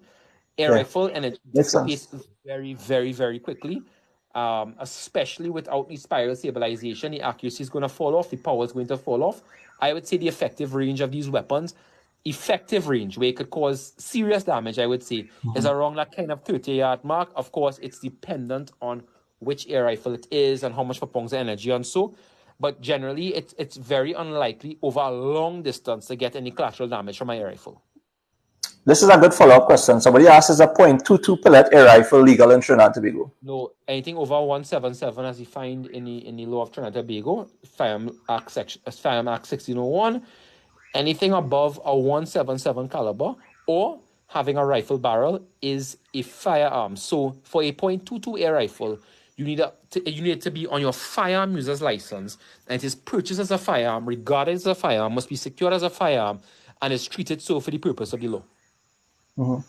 Somebody said, please explain the term a concealed weapon, as there's a part of the law that speaks for brandishing. All right, let me get into that. Yeah, Dirk can answer that one well. There is no law in Trinidad and Tobago to conceal a firearm whatsoever. None. You could take your firearm, wear it on your hip, you could put it on your waist, you could put it on your big toe. There's no law that says that you must conceal your firearm once you have an FUL. It is a good practice, however, to have it concealed. As it things for brandishing, many people have argued on this thing, and a brandishing is an offense. All right? You have to have a few things to say that somebody was brandishing. Number one, you have to have a victim. That victim must have been intimidated in some way. So if it is you just have your weapon on your hip and you walked into a grocery, bought something and walked back out and nobody was offended, a police officer can't come and walk up to you and say, you're brandishing. If, however, in their inquiries, they realize you and the man had a problem prior and you just come back with your firearm. So I tried that. Right. Now, again, personal thing. I'm a security officer and I'm the state superintendent for my company. I wear my weapon. I don't use leg holsters. I wear my weapon on my hip in a holster, and I might be in a uniform that most police officers will not recognize because they don't know everything about my company. And they have come to me and said, "Why are you brandishing a weapon?" I said, "Well, explain brandishing." And their response, just what I told you, is what they would say. There must be certain prerequisites.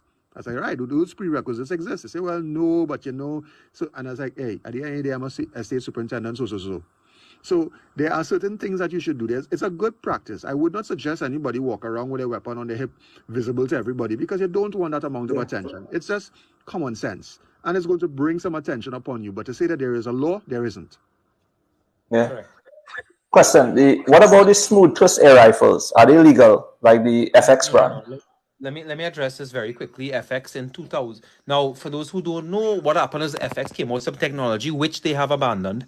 A few years back, maybe 6, 7, 8 years back, called smooth twist, where the majority of the barrel was smooth and is a small twisted rifle in at the end, maybe only a couple of inches, and that caused the pellet in effect to spiral at the end. Now, because the entire thing was not twisted, some people bought it with the police not knowing, allowed people to buy these smooth twist air rifles because they said, okay, it's smooth bore and it's marked smooth, but they ignored the couple of inches of rifle at the end, which gave the pellet the spiral. it is not legal, and the FX company in Sweden sent a letter to clarify, I think it was 2017 or 18, whenever it was, to clarify that it is rifling technology. Its Smooth Twist is a trademark name for their rifling technology. A Smooth Twist is a rifled barrel. Wow. Interesting. Next question. Can a security officer get an automatic in his tour of duty? No. No, and let me explain why. Because I did some research on this as well. Under the Supplemental Police Act, Chapter 1502, it gives security officers who are precepted all the rights, privileges, and immunity of a police officer. Remember that, eh? Police officer. Yeah. Under the Firearms Act, when it speaks of prohibited weapon, automatic weapon on Section 2, and then it comes down to Section 6, where it gives exemptions for people to carry these things, it speaks of a member of the police service. So a member of the police service can carry an automatic weapon, but a supplemental police officer is not a member of the police service. He just has the rights, privileges, and immunities of a police officer, completely different. This is a technological question, right? And I guess to have a lot to do with technology, IT as well. Are there any laws to place or deal with ghost guns or rifles that are 3D printed? Yes, they are. Yes, Section Really? Serious? 7 Wow. section of the Act says that no one can manufacture a firearm in Trinidad and Tobago. I believe it's End of Section story. 7. End of story. Wow. You don't need to put legislation for ghost guns because it exists. Anyone that manufactures in Trinidad and Tobago, there's an offense fit in the law already. And here's Somebody- the interesting part. You can't import it without going through a legitimate dealer and all these different things, and a dealer is not going to bring a weapon that doesn't have a serial number. Correct. Very interesting. This question is from Jared Guy. What causes a denial of variations of wrongs request from 30 to 50 if it's stated in law? It's not stated in law. That's a regulation, or that's the not a regulation. That's the consideration of the Commissioner of Police. If you didn't get it, they didn't give you the variation, then there has to have a reason, or you just ended up in a situation where they just didn't want to deal with you. You could take them to the Firearms Appeal Board. Yeah. Someone asked, are servicemen required to have a FUEC? And well, somebody asked after that, what does FUEC stand for? FUEC stands for Firearm User Employee Certificate. And if you're talking about servicemen, soldiers, police, prisons, the answer is no, you do not need an FUEC to carry weapons that belong to those services. Under the Act, section 6, it gives the exemption for you to carry those weapons. Now, there is a practice within the Defense Force. I can't speak to the police and prisons, but there's a practice within the Defense Force, for example, where you get an additional card. And that card allows you to carry your service pistol, and only certain people in the Defense Force are allowed to go home with their service pistols. And that is just so that if you encounter a police officer and you identify yourself as a soldier, and you present a weapon, and you present the card, the police officer could confirm in his mind that you are authorized to carry a firearm, because there have been instances where soldiers have been arrested for having illegal firearms. And that is why there's that check and balance. I'm not entirely sure what happens in the police service. I could speak to the police. All right, no problem. Having worked there, I could speak fit. What happens is that upon making the rank of acting inspector, a police officer gets given a letter. Or if he joins a special unit and has applied fit, or has applied fit through a legitimate threat through his superintendent, his division, they will be issued a letter. And the letter is signed by the commissioner. The letter will state that they're allowed to draw this weapon from the armory with a certain amount of ammunition and so. And they go to the armory, they present that, it's issued to them. So in the case of the police, it's a letter that they have that they can take that. It's not as the army, I think, has it done a lot more packed in terms of that keep and carry card that they have. So, the police is, I don't say a little more loose with it, but it's just a letter they take, they get issued it, depending on their position, depending on where they are, and they keep what you call a keep and carry. Someone asked if you could transfer your license they have a son that's 24 years old, and they want to have the license, something that could be transferred, and if so, what is the procedure?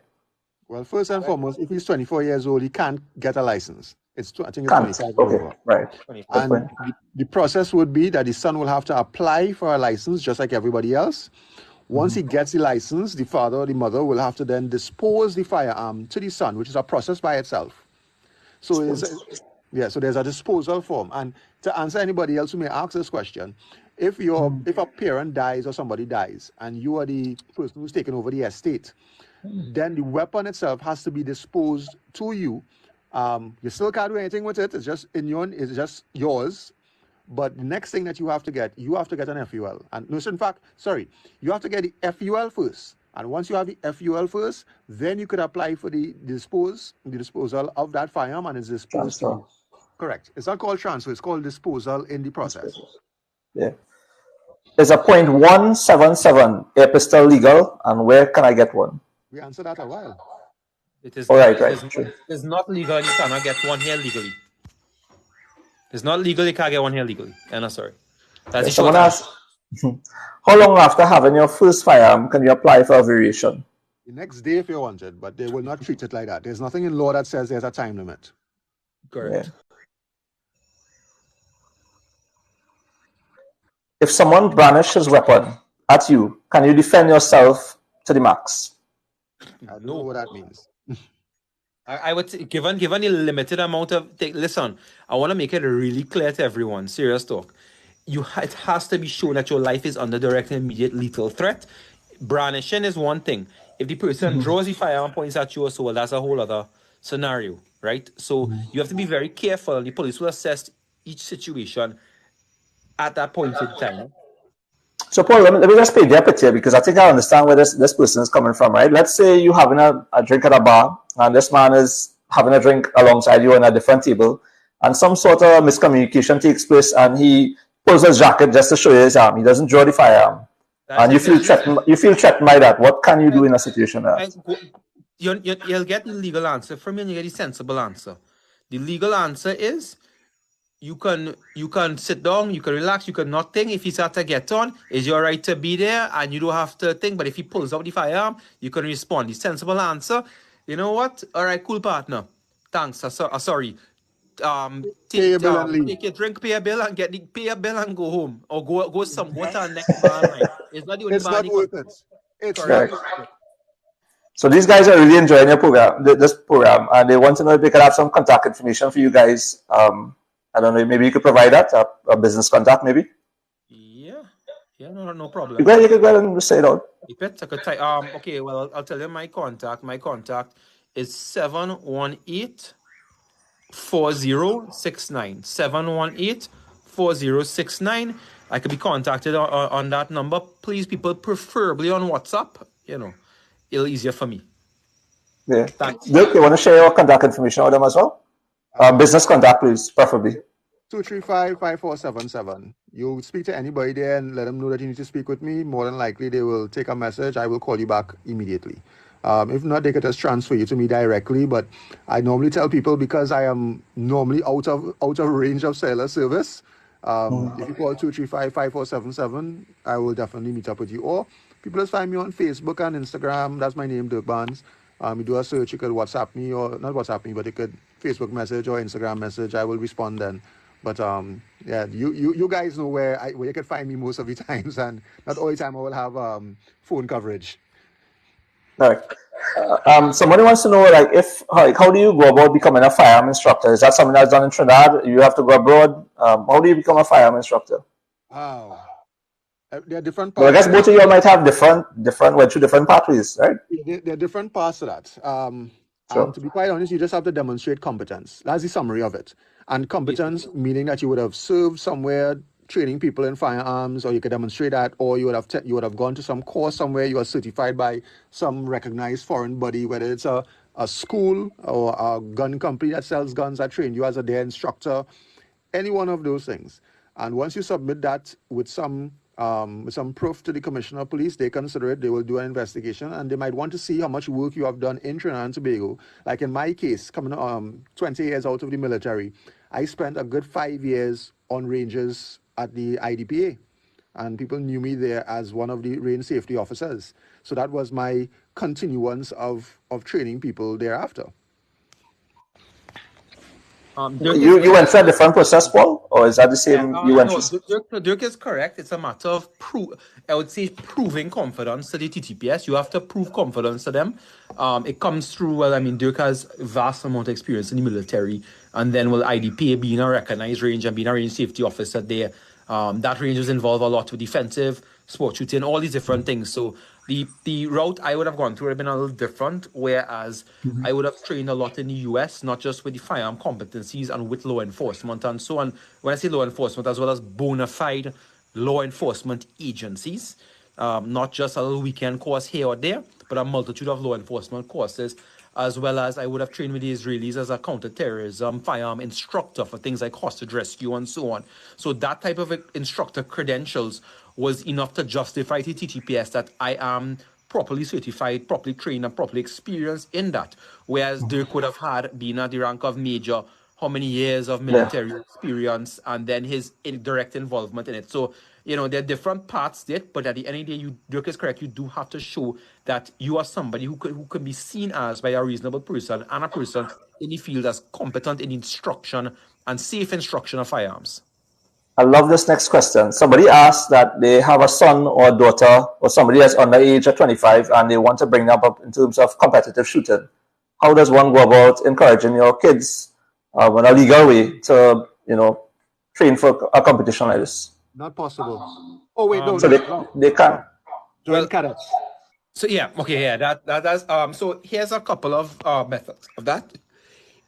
Is a yes or no question, because one of the best programs Trinidad and Tobago has ever produced as a former cadet, I would say, is the Trinidad and Tobago Cadet Force. Get your children involved in that. They can pursue some sport shooting through the Cadet Force.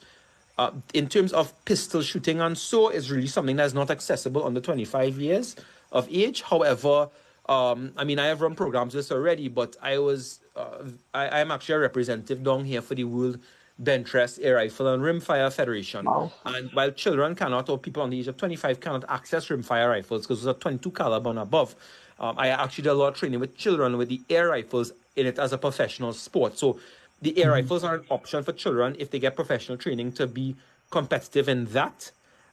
In terms of the firearms, the only route to that is through rifle with the Cadet Force.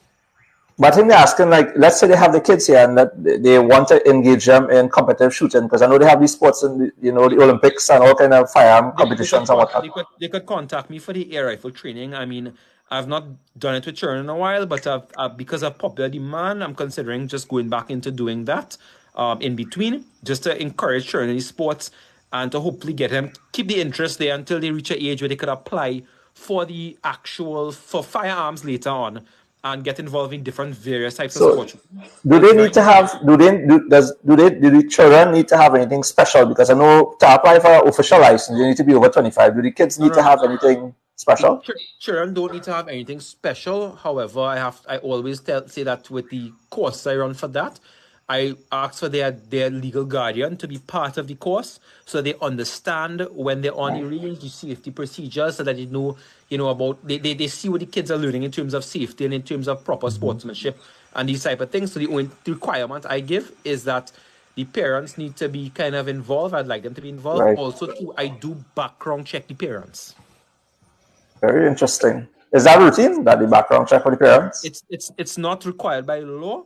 But if you're coming by me and you don't have a FUL, or even if you have a FUL and I find something you want taking part in any of my courses.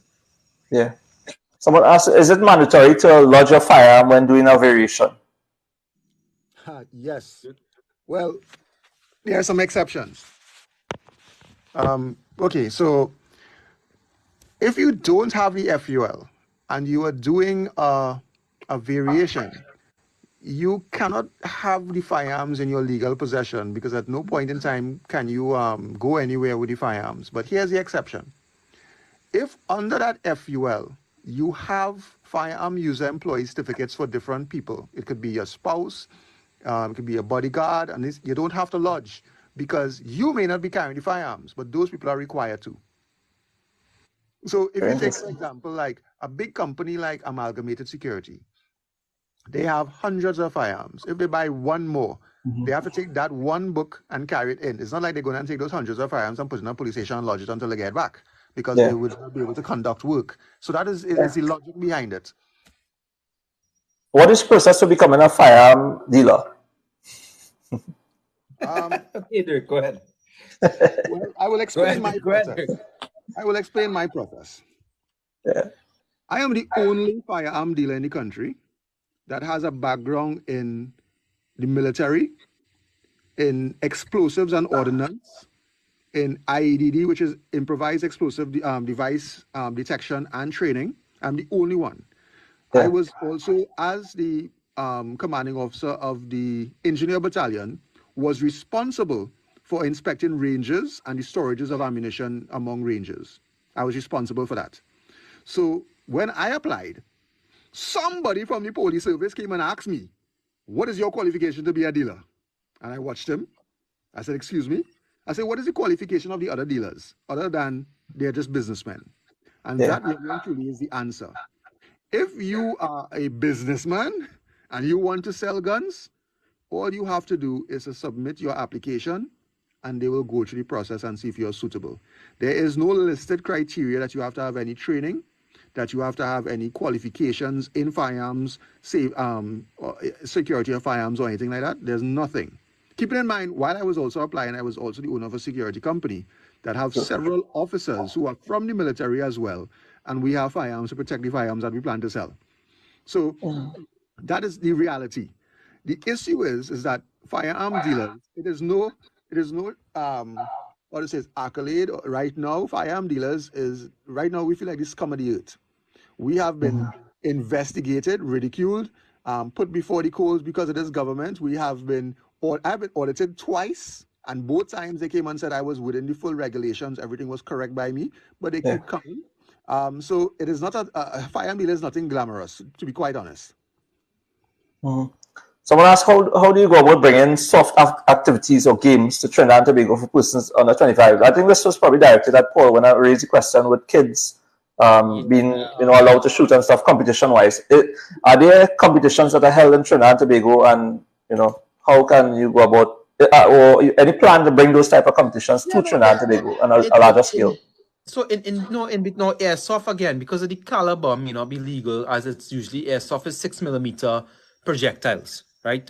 In terms of the air rifles for shooting, there are competitions that happen occasionally in Trinidad with air rifles for children, and so hopefully this year I'm looking, when I get some time, to start to bring that back into focus and start back to host them. I'm looking to do that really because I'm just getting requests with a lot of people who want their children to be involved in the sport, and honestly, it's an educational program more than anything to try and break the stigma of shooting and show that it's a viable sport. And let's be real, most of the Olympic shooters, if not all of them, have to start at very young ages. Precision shooters for the World Bench Press Federation. Those guys, the older guys really catch your tail a bit when guys who are there start from 6, 7 years old, and they are doing that professionally by the time they're teenagers. Yeah. It sounds just like Trinidad and Tobago, to never be first at something. We always want to be behind. Is there a minimum age for kids to join the air rifle program? For me, I don't usually like to take children under the age of 11. I kind of look at what the cadets taken, to be honest. Some exceptions in between are made. It's just that with young children, and actually, as a matter of fact, anyone under the age of 18, I ask the parents to be involved for legal reasons and for reasons that I want them to know that this is safe, and I want them to understand. I try a lot to break the stigma of sport shooting. So how can someone from the south side join the cadets, and where in south can they go? Basically, they want to get the children to shooting, but they know they have to join them in the cadets. How can they go about doing that? That program is in check with the school they're being sent to, secondary schools. See if they have a cadet program. If they don't have the cadet program in their school, sometimes neighboring schools have. They can always contact the TTCF. They can contact me too for link as well. The Trinidad and Tobago Cadet Force will direct you where you need to be in the program. They are always accepting people into the program. It is an amazing youth development program. It's one of the programs that made me who I am today. Very nice. If you have a FUEC, would it be easier to be granted a firearm user's license? No. There's no relevance to the FUEC. All the FUEC is that you would have been trained before, but even then, they sometimes request that you bring a new certificate of competence. Yeah, it shouldn't be so, but in terms of they may accept the certificate of competence from the FUC depending on how long ago it was done. But if you got a FUC 20 years ago, they're not going to apply a certificate of character, a certificate of competence, unless it was recent enough to satisfy them. And the Yeah. investigation will be the same as a normal anybody who is applying for an FUL. It's the same investigation. Someone asked about paintballs. Like paintball, is it not over 0.177? Special permissions have been given for certain organizations to have paintball events and to have paintball guns. However, those regulations were set by the commissioner where they're under certain lock and key storage, and it's special regulations that were done that people have paintball in Trinidad and I believe in Tobago. I'm not sure if Tobago is actually set up as yet, but I know in Trinidad some places had. It kind of fell out of vogue because, I mean, they still have it, but it's not nearly as profitable as business people thought it was. But they are under certain regulations that the police have set for them to be in possession. Yeah. Just from start, somebody asked just if you could just briefly just recap how you go about applying for license. I know we answered this already, but this is such a common question. I'm sure you guys get it. I'm not even involved in to this level of extent. If you just recap in maybe one or two sentences, what is the process for a civilian who wants to apply for a firearm? I could do this. Yeah, just a recap, really. All right, so you'll get the Form 16 and the Form 1, which you could probably get in the government printry. Some people say you go to the police firearms unit to get it, but sometimes they may or may not have. But you have to get originals, you can't use copies. You fill out those forms. When you fill out those forms, you put your copies of your ID, and you should submit it with 2 forms of ID. You should also put it with a proof of address so that they could prove that you're living there. And you put 2 passport size photos that have been annotated. It's 3 now, Dirk, yeah? Dirk, it's 3 now, eh? 3 now, okay. It's 3 now. And then from there you submit that to the firearm section. It used to be you submit it through your police district, but in most cases it'll get lost if you do it through your police district. So you submit it to the firearm section, and then you wait.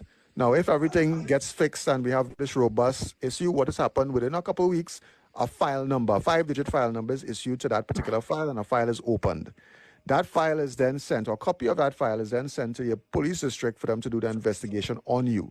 At that point in time, you will get a call from your police officer that he needs some following documents, which would be a recent medical, some references, possibly a certificate of character. You have to get those things and take it into them. He will form an appointment to come to your home and do an investigation. He will check with your references. Then from there, he sends it to the police superintendent with a recommendation or without one.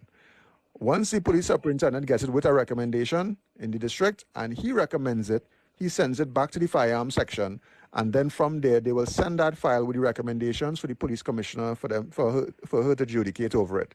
If you're lucky, she will then say this person is approved, and then you're given a provisional license. The provisional license is going to be valid for 60 days.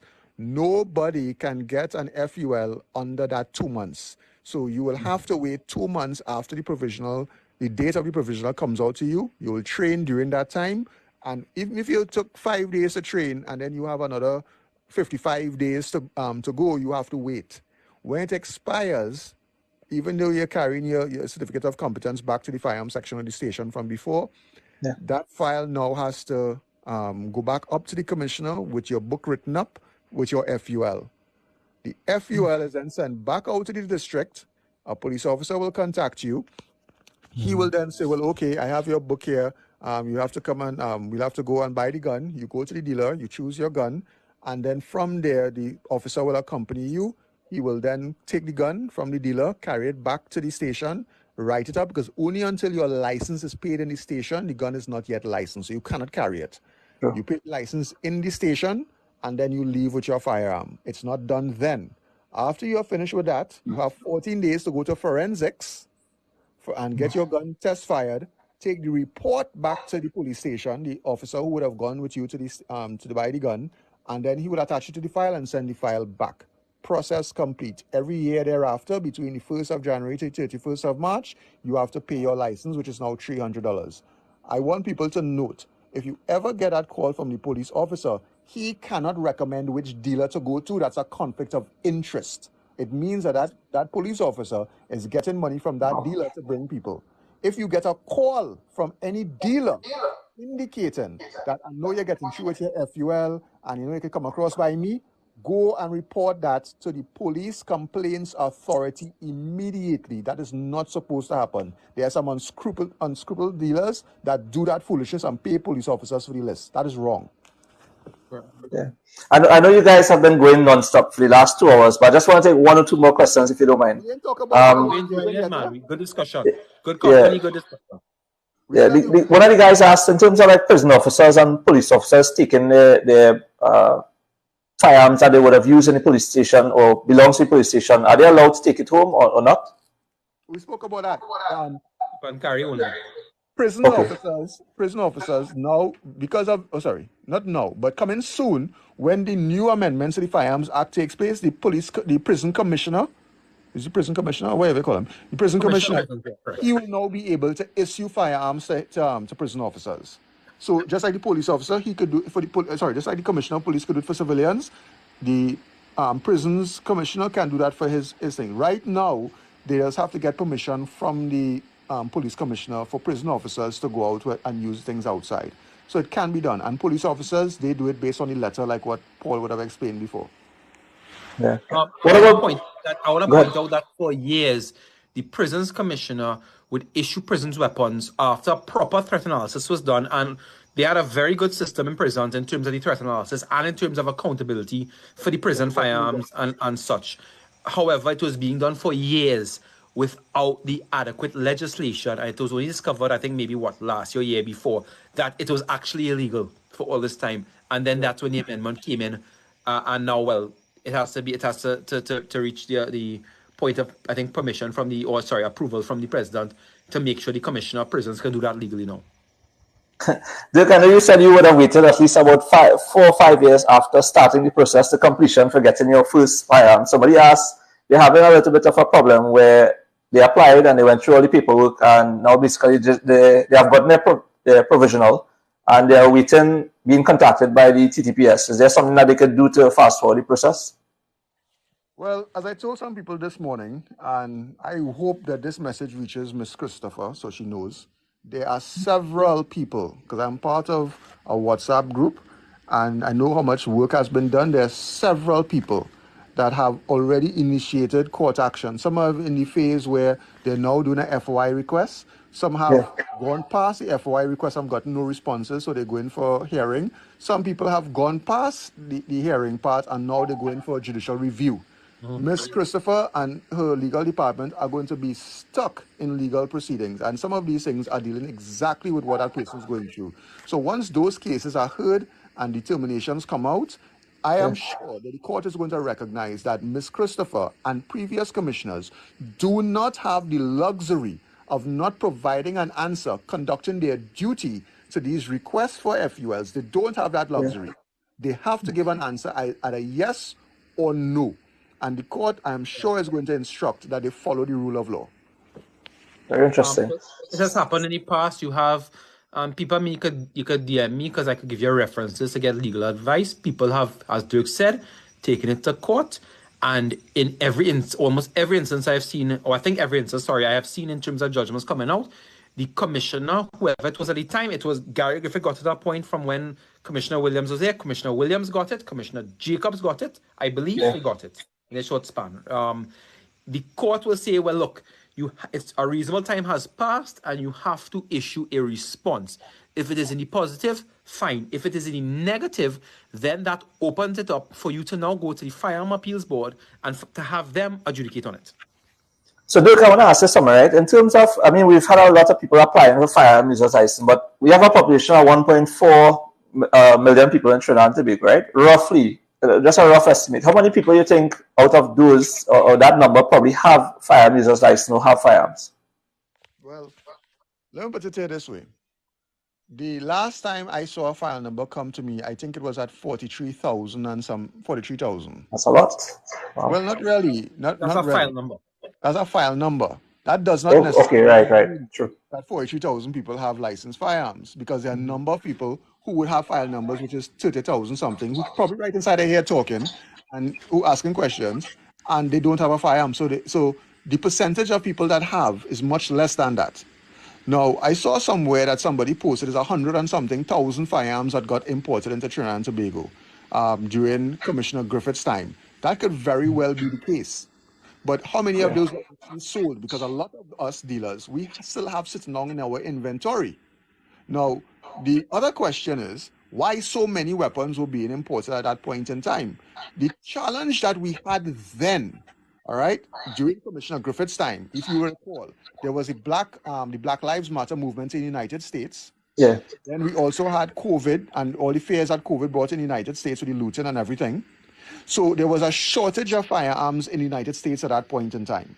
As dealers, whenever you see weapons became available on the market, it was either buy it or lose it. And sometimes the people in the United States were saying, hey, I can't sell you 5, you have to take 20. That's I'm a small dealer. Yeah. Business. Dealers probably had to move more inventory because of whatever arrangements they had with their people. Now, 100 and something thousand firearms, and I feel that number is also very much inflated, because let me tell you a little story. As I said before, we were subject of an investigation. So that investigation at Gary Griffith, the thing that Gary Griffith said he doesn't want to go to Parliament, Yeah. and if Keith Rowley want to lay it out here in public, that court judgment. Let me tell you about something that I noticed. As a dealer, I was investigated, and clearly they had nothing on me. So the only thing they ask on me, because I do my thing above board. So the only thing they ask me, why did I make certain requests for 3,000 firearms? And here the thing, 100,000 firearm components. I was kind of shocked. I said, I requested 100,000 firearm components. Keeping in mind, some firearms, you could make a firearm in about 30 components. So I know that is what they were going to ramage with inside of Parliament and say, look at dealer looking to bring 100,000 components. Look at how much gun he can make here.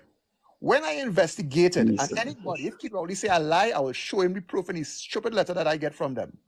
When I investigated and I looked at the letter, inside of there, I had requested 100,000 6mm BB rounds. You know that little plastic rounds that people was jumping up on their carnival costume and thing for carnival? That little decorator. I bought 100,000 of that. That's what they were counted as 100,000 components. This is to be the biggest licensed dealer in Trinidad and Tobago, if that's the case. So that 100,000 firearms may not necessarily be firearms. That could be also BB guns. That could be air rifles. That could be any number of things inside of that figure. Yeah. May I interject and say as well, that figure includes, I think it's skewed in the first place, that figure also includes weapons that were purchased for the TTPS, for the municipal police, for the military, for every single purpose, not just to sell to civilians.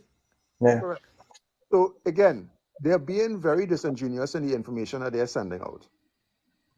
So someone asked, right, if they basically stuck in the process for the last 4 years with no file number, is there anything they could do, like a redress to get this sorted out? They're basically getting blocked.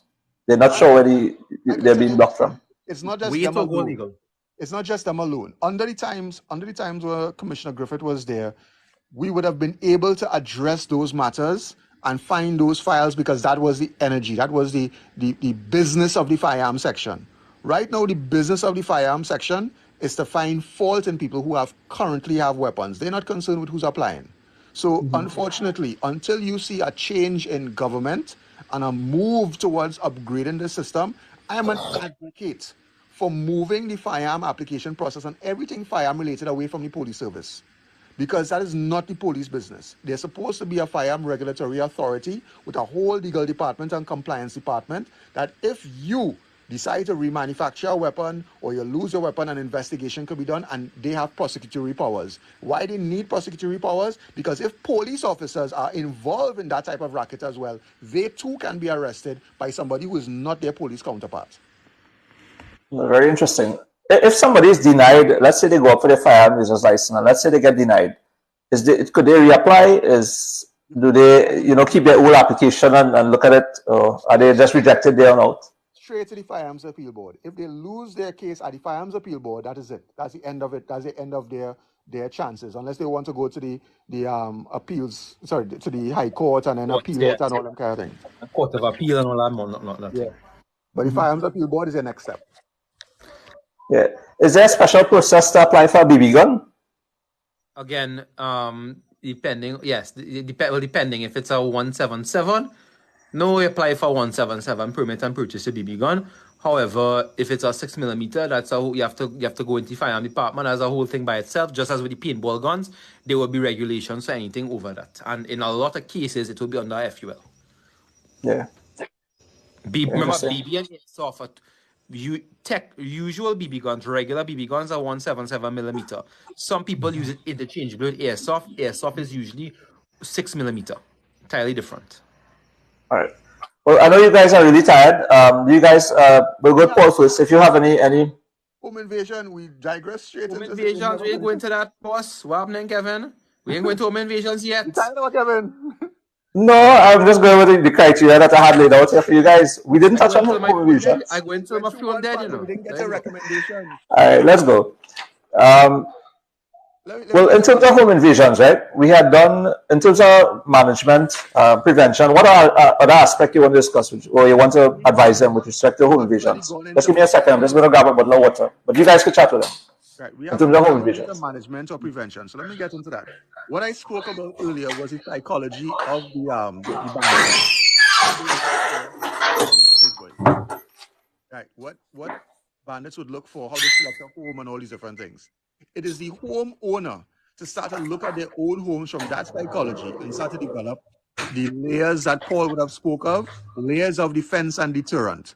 So you have to make sure that you have good locks. You have to have your fence, your yards next to you, so that you have open lots next to you, that those things are clean. You have to make sure that you have proper lighting, cameras, an alarm system. All these things are good, but I know sometimes it's expensive. What you're really trying to do is make a hard target, a deterrent, so that they will go by somebody else. Now the question will be, if everybody on the street is now a hard target, what do we do next? The next thing you have to focus on is, as a neighborhood, as a community, you have to start to enable. You have to start to enable having everybody working together, looking out for each other, and have a response plan or reaction plan. So let's just say a car, tinted Tita sitting down on a road, engine running at 10 o'clock in the night, and it looked like it have occupants in it. Then everybody from the neighborhood make a call, park up their car in the middle of the road, come outside, have a blocker. You think them staying there, them busting out.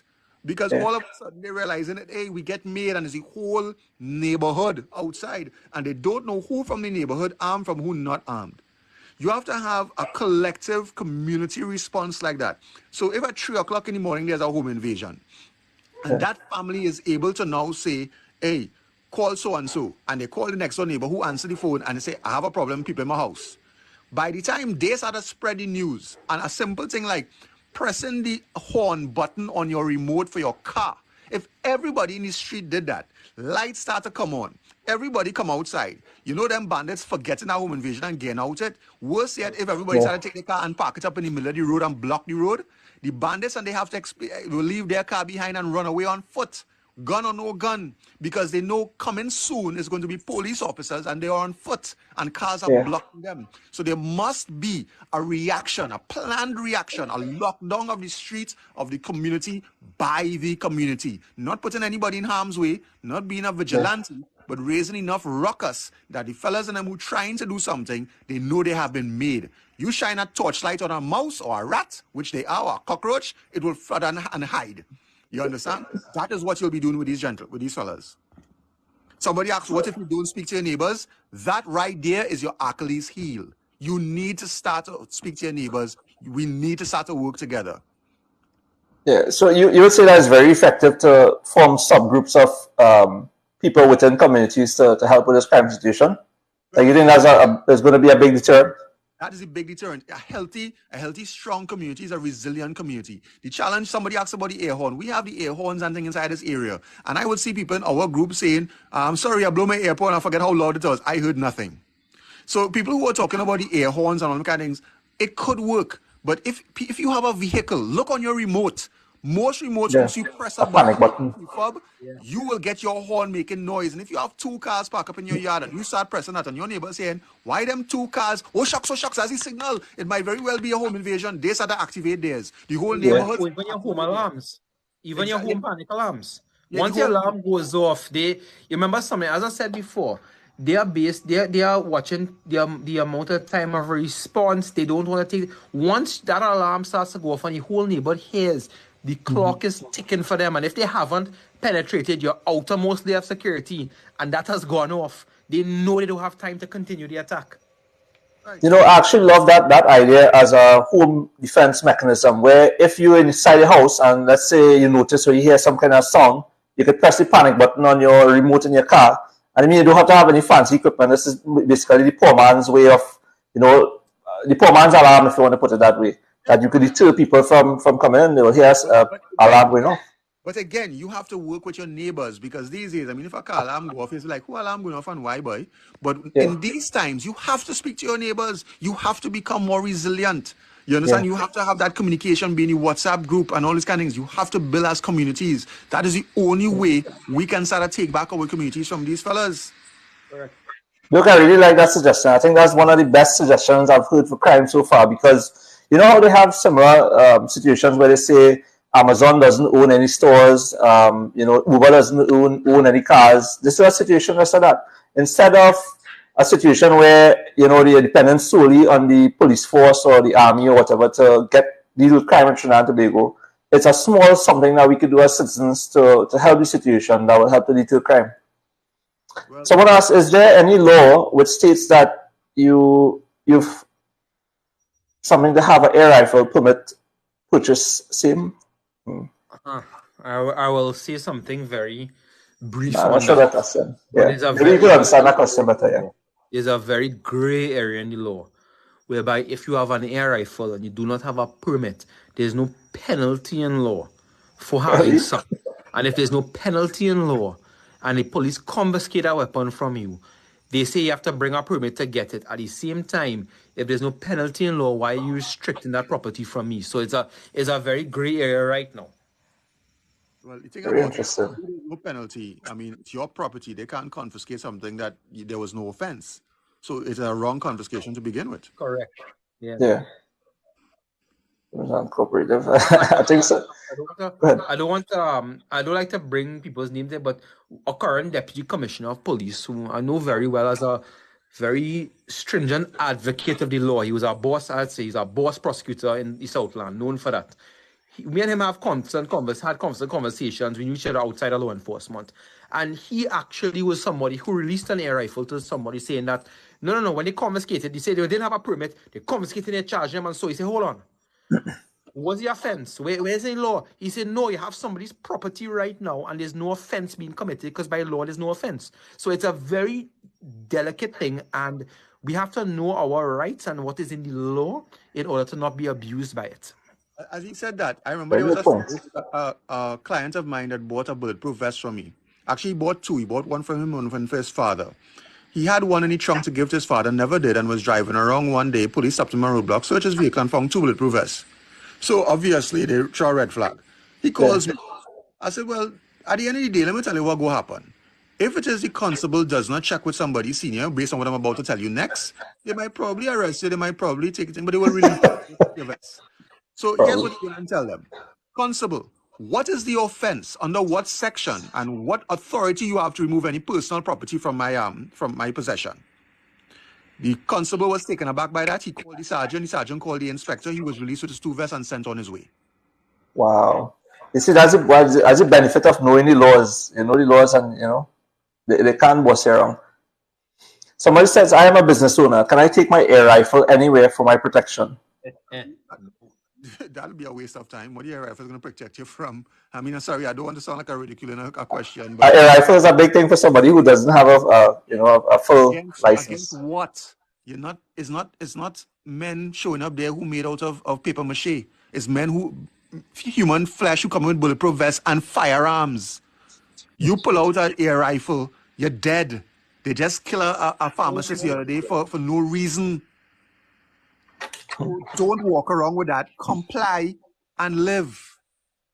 That is my contribution. An air rifle is not a sufficient crime event ender. It will not end the event. It will put you in more trouble. People like to say something is better than nothing. But you know what's worse than nothing? A false sense of security. Yes. Yeah. Let me ask you something, Dirk. How much does it cost for a vest, a bulletproof vest? Let's say you want to get that. What is the average cost of something like that? Now I know it will vary, but what in your opinion? You could get one from as low as about $1,500 or $1,800, and then you That's could not get that bad. Yeah. and then you could get something that will protect your life at about $9,000, $10,000. Yeah, basically. Yeah, he's correct. He's correct. They have a lot of vests that people are bringing in from China, and so not Chinese, ballistic tested properly. Yeah, not ballistic tested properly, Chinese and bulletproof vests. they're waiting on somebody to get shot to test it. It's definitely not one of the things you want to try from China. In terms of, I want to ask a personal question. This is from me, right? In terms of security, let's say you want to bulletproof your vehicle or something. Is there any legal thing in that? I remember a couple of years ago there was somebody that brought in 2 Prados. I can't remember the exact name, but somebody had brought in 2 Prados from somewhere, and it was already bulletproofed with all the glass and everything, and nobody knew who it went to. It just that situation just died down. Is there something illegal about that, or should we be concerned? There were some Chevy vehicles. They were parked up in my camp in Komuto for years because of the thing. I think they won their cases eventually and they got paid off because it was an unlawful confiscation. I'm not entirely sure, so somebody could check and comment on that. Right, the Lincoln Navigators, correct. I just not remember. That's it. That's it. Yeah, that was a big thing. But here's the interesting part. The vehicle was held because of the declarations for customs. There's nothing that says that you can't import a bulletproof vest. Afterwards, however, it required the permission from the Minister of National Security to bring down, not bulletproof vests, bulletproof vehicles. It required the permission of the Minister of National Security to import bulletproof vehicles. Security companies are allowed to bring them in for cash and transit and escorts and stuff like that. But I'm not entirely sure what is the state for private owners trying to bring it down. You can, however, outfit or refit a vehicle in Trinidad and Tobago with apparatus that will make it bullet resistant. Let me stop using the proper term. Well, let's start using that is the technical term. That is technical term. There's nothing that's bulletproof. And that includes film for the glass or changing the glass altogether, door panels and all these different things, and the A-panel reinforcements. But when you do that with a vehicle, you've increased the weight so much that you now have to look at suspension upgrades, engine upgrades, brakes upgrades. It's very common. I would like to comment now. I have experience with the armored vehicles coming from. Oh, very nice. Was doing cash and transit heavily at a point in time, and coming from that, I learned a lot about the bulletproof vehicles. One thing is that now you have to get permission from National Security. The Minister of National Security has to sign off on bulletproof vehicles. Bullet resistant vehicles. I'll use the proper technical term. Anytime you hear weapons experts saying bulletproof, is because we're trying to conform to the layman's term, but it is bullet resistant. Nothing is bulletproof. So in bringing bullet resistant vehicles, Dirk is correct as well when people outfit fit. Now, the company I worked for had to bring it down from Texas because they had to be outfitted with increased suspension, a better engine. There's a million things they had to change, and they had to basically rebuild it to be purpose-built to handle the weight of the armor, because the weight of the armor causes a lot of wear and tear, and even with the upgraded parts, it still causes massive wear and tear on the vehicle because it is not designed for that, even if they buff it up. At the same time, you will be pleased. Anyone who has the idea they have a lot of snake oil salesmen in Trinidad in a lot of different fields. Security is not exempt from that. There are persons that say they will outfit the vehicle in Trinidad. In one case, maybe last year, I went to do testing because this person came here, we'll outfit it for this cost and we'll beef it up. And so I said, okay, the first thing I want to know is what's the ballistic rating? Send me a ballistic cheat. They sent it to me. I was not satisfied. I said, I want to go on the range and test out these things live with you. They put the film, they put the stuff, everything. It failed every point of testing from a .38 revolver. There's old revolvers. It failed from, it failed the revolver. I mean, we shot it with a few other things. I said, listen, we're not wasting any more ammo. It has failed the testing outright. And they were ready to go, and they have done installations for people in Trinidad already. And don't they have like some sort of certification for that? Meaning that they have to certify that they use the correct material, something to keep it like a standard grade, nothing like that?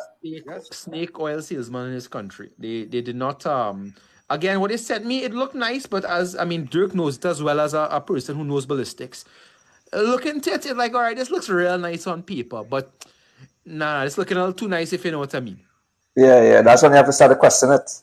Yeah, because Correct. you're talking about It's like when you look at the specs of a phone coming from China, and you see it's like, wow, it's the best. But when you come, it's not as good as it looked on when you're checking it out. Like, Those toys you see jokes in China. Is a Marvel character and is a set of things messed up in his spelling and all that. It looked good if you just glance it, right? yeah. Check it out. Instead of Nike, you have Mike. Yeah, exactly. So. Someone wants to. Well, we established that buying a bulletproof vest is not illegal. You can go to places, right? But somebody wants to know how you could go about buying one. Could you recommend somewhere that maybe they could buy one from? Well, let me put my plug in here now. Yeah? So this is my plug in, and I sell people. Full disclosure, I'm a dealer. I represent a company called MC Armor, based out of the manufacturer out of Colombia, sell out of the United States. If you go on the MC Armor website, you can just look it up, MC Armor. If you go on their website, you would realize that they supply bulletproof vests to heads of state, presidents, and all these kind of different things. Yeah. Their technology is the lightest, most form-fitting, patented bulletproof vest on the market that has met NIJ certifications. All right. Now, I am currently the only dealer. I know there's another dealer trying to work his way in, but I don't know if he was able to. For this particular region, the other dealer is only going to be for Trinidad and Tobago. Those vests are costly. They're not cheap. And MC Armor guarantee, if you were in an event where the vest saved your life, they will automatically replace another vest for free. Wow, that's very interesting. That yes. So that's why I represent them. My challenge is that I am closely running out of stock, and I can't buy any more because this Earl Christopher is not signing off on import permits unless it's for particular parties, from what I understand. Now, they told me that no import permit for bulletproof vests has been issued for 2 years. That's what I was told. Not true, but not to be true. Not true. I know that not to be true.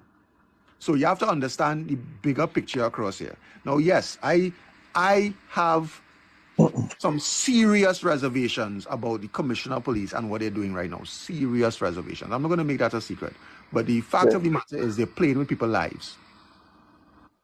Dirk, well, I guess this goes for both of you all, right? Because, I mean, you all seem to be making a big impact here. And a lot of these guys, they have so much questions for you all. They want to know if you could specify the name of your dealership and maybe what sort of services that you all might offer. Or offer that, they might possibly be interested in. If you go to www.868tacticalfirearms.com, all right, that's my company. I'm 868 Tactical Firearms and Accessories. We also I've actually seen that advertising somewhere, or I saw something about that. I had no idea that was your company. Yeah, and it's also 868 Tactical Firearms Training Academy. So I have also a training academy as well, both located in Ignary Street in Valsayn. I would be honest with everybody here right now. That is not my core business. My core business is air support tactical security. And I run 868 Tactical. I am the only employee. So if it is you're coming to 868 Tactical, call and make an appointment, I will be there. Other than that, if you just show up, we're gonna tell you have to make an appointment. Yeah, but what kind of services? Like, they want to know like what you offer, so they'll be able to, certain variations. I am the dealer for a company called RX. We are Grand Power, Typhoon Defense. Those are the main brands that I carry. I'm the only brand. I'm also the MC Armor representative for this region for the bulletproof vests. I am the local warranty dealer for Olight, Olight and the optics. Holosun. I know your optics better than you, Dirk. Holosun. Yeah, I also sell training devices from Mantis, as well as many other things inside of our organization. I can't remember all those things, but the main things I just spoke to you about are the things I am the warranted dealer for. So I can issue warranties, I could do replacements locally, and I replenish. I could sort of that afterwards with the manufacturers. I deal directly with manufacturers. Don't you do some other stuff? Like, as far as I remember, I think we had a conversation once about like recovery of vehicles and that sort of thing. So that company is air support tactical security. Oh, that's the same company, but that is also different company. So it's two companies you're hearing about here. So we have 868 Tactical Firearms and Accessories, which your website is 868tacticalfirearms.com. And then the security company is Air Support Tactical Security Limited. The word air support came from my previous company because everybody knew us by Air Support GPS. So we retained the air support in the name, but we're really a tactical security company because all of my officers, including myself, we are all ex-military. That's a uniqueness with our company. We join work with training, international training, best practices, and all those different things. That's what makes us so efficient in terms of our recovery rate. When it comes to GPS and stuff like that, we have the fastest recoveries, the safest recoveries. Vehicles are not damaged, and we recover every vehicle, every single one. 100% success rate. Very nice.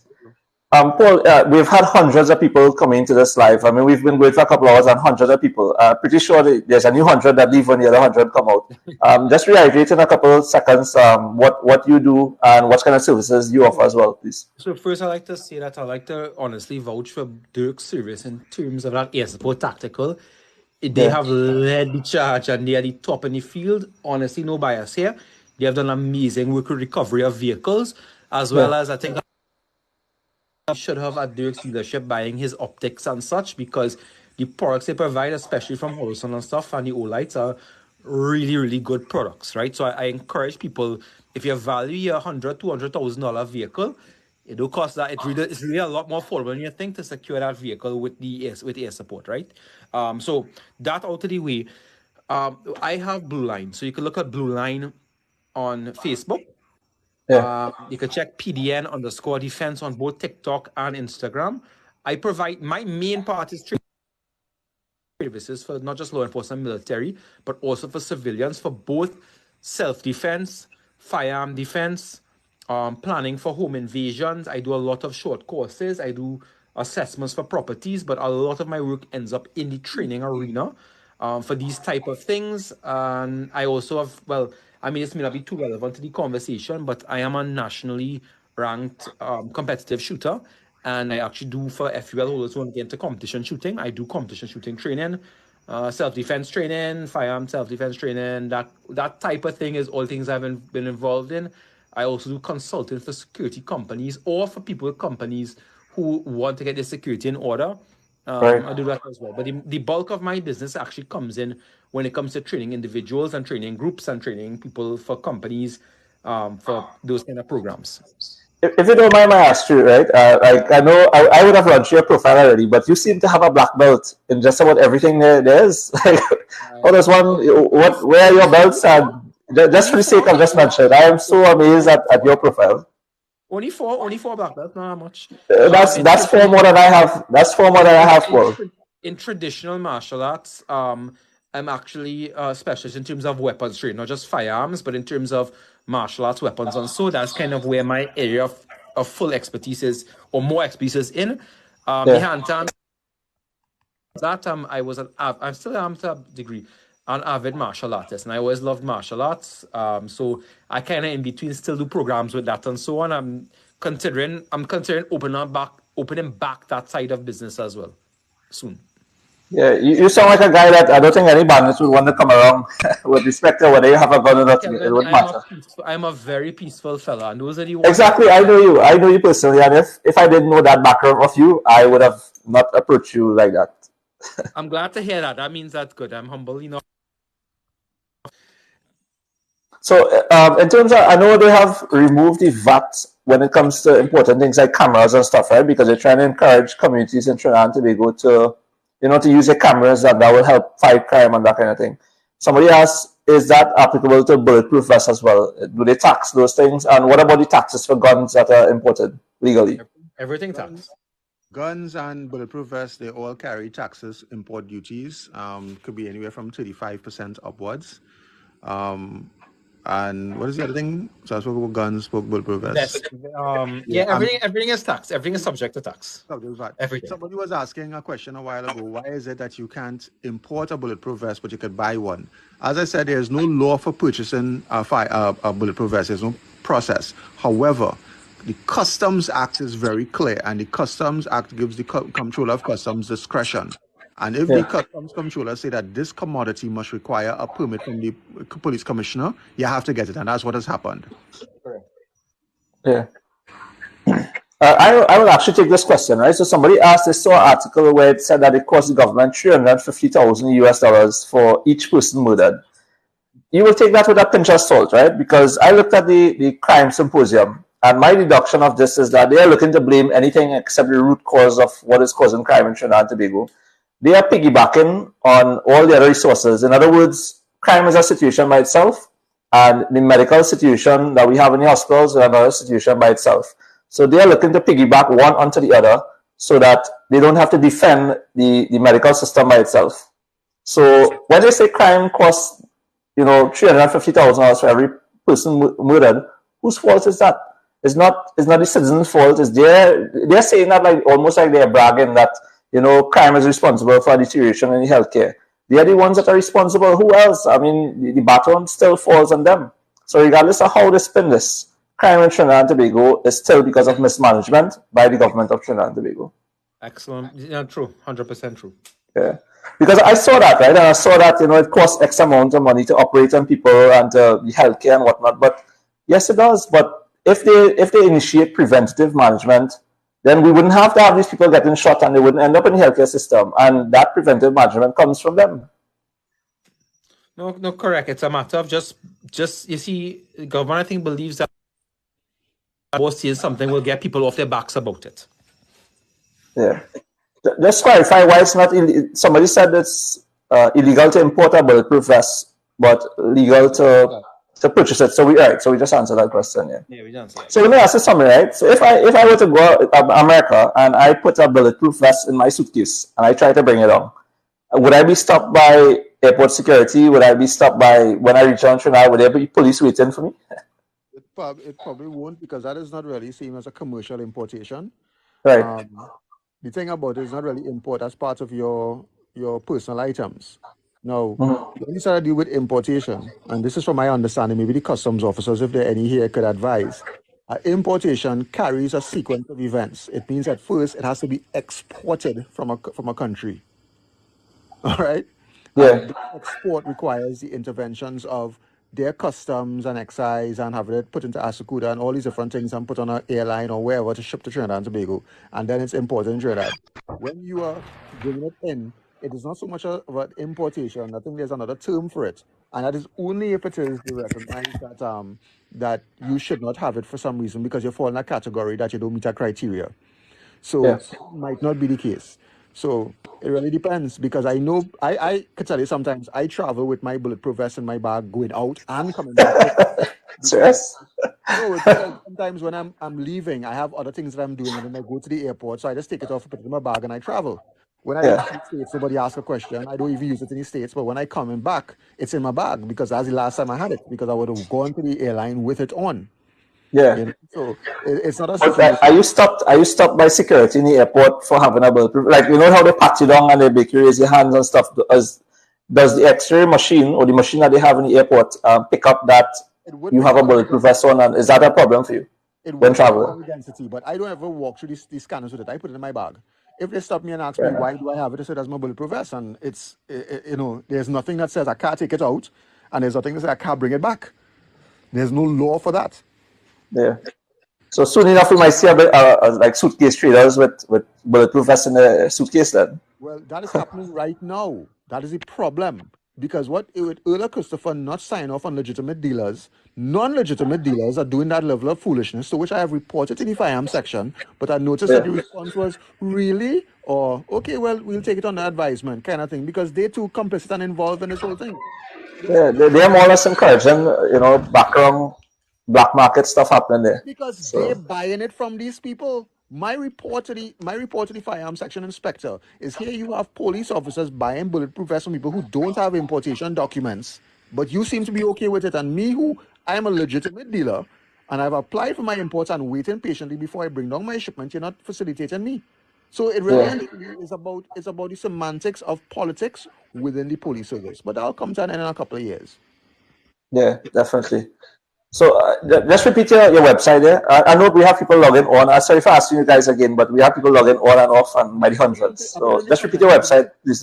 I put it in the comments, so they could scroll back. But it's 868 Tactical and Air Support Tactical, 868 Tacticalfirearms.com and Air Support Tactical-tactical.com.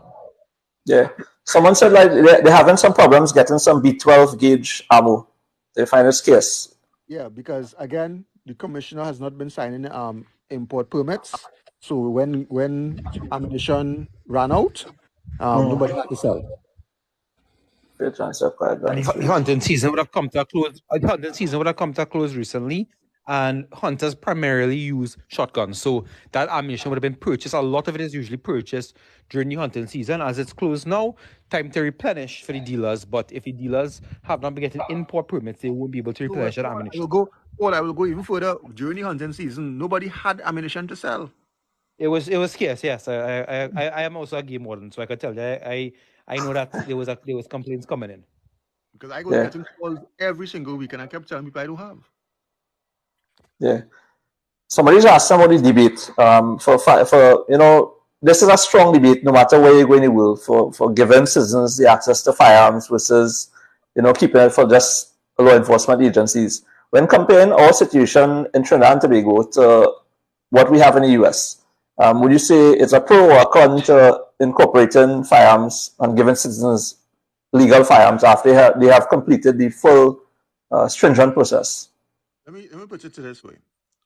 The United States situation is very different, so let's not refer to that. All right? Okay. You can't use the risk in the United States. They have a different culture. They have a gun culture. Everything is about guns. Everybody have a gun. You could buy how much you want. You could buy hundreds of thousands of dollars in ammunition. Nobody blinks twice. Trinidad and Tobago, we have a very stringent and robust, I like to use the Prime Minister words when he says that, robust process, which means that you have to go through all kind of hoops and things to get it. My advocation is this. If you think you need one and you are a sound mind and body, then apply. Yeah. And once you apply, the powers that be must do everything to be non-biased to you, take you through a streamlined process so that whatever treatment that I got, or let me see, I didn't get the best treatment. But if the person who got the best treatment, whatever treatment that they got, you get the same treatment. If it took them 5 months, it take you 5 months. Yeah. The process must be unbiased and must be equal for all. The problem in this country, and I want people to understand what is playing off here. The Prime Minister and the Minister of National Security and the complicit Commissioner of Police, they are not looking to say, well, there was a problem before and all them kind of thing, They shut it down only because in their minds, only certain people in society must get. As a firearm dealer and as a trainer, I have sold firearms to teachers, truck drivers, a garbage collector, lawyers, doctors, average citizens who working for other companies, people who are cashiers. Because everybody applied during Gary Griffith time. It wasn't about who is who and who is the top people and all them and rich and famous. It was any and everybody was getting it. Which is not a problem. But those people who came to me, even radio announcers, you understand? Those people who came to me, they got their training, they got their firearm, and they have not committed a crime with any of those things. They are able to protect themselves. And for those people who don't have here, you have that right to get an answer from the Commissioner of Police. They're the ones who are not doing their job because of political directive. So if you want to change something in 2 years' time when you're in the ballot box, make the correct decision. You can either take 5 more years of this stupidness, or you can change our Trinidad and Tobago trajectory. Absolutely right, Dirk. I think that is the summary of all what we're dealing right now. Because 3 months prior to election, when the road paving start, you would think that they're doing something. I like to give the example, right? That when you go to the ATM, I mean they do something 3 months and they pave roads and whatnot, right? But I love to give you an example when you go to ATM and you get money from the machine, you don't clap the machine at that point in time. It is your money that you're putting there. Similarly, it's all taxpaying dollars that have gone into the system and they're using it to do things. It's not like they're pulling this money out of their pocket. Correct. I like that. So, you got to clap the machine. So when they come paving the road and saying, take your paved road, smile, say, well, okay, my taxpayer dollars pay for this, but I'm going to vote you out anyway for the stupidness that you put me through for the past 8, in that case, it'll be 10 years. Yeah. It seems that is the general consensus. Put the people under pressure for 4.5 years, and the other 6 months prior to elections, you do something, and make them feel like you're giving them. So you starve them so long enough that when you give them a small piece of bread, they feel like you do the world of thing for them, and that's a cycle. This has been happening since our independence. It's nothing new. Yeah. Somebody asked why. Sorry, go ahead, Paul. Paul? No, I was just saying that you're correct. Is that you licks people into submission. You're breaking up. Yeah, they have a theory called Stockholm syndrome.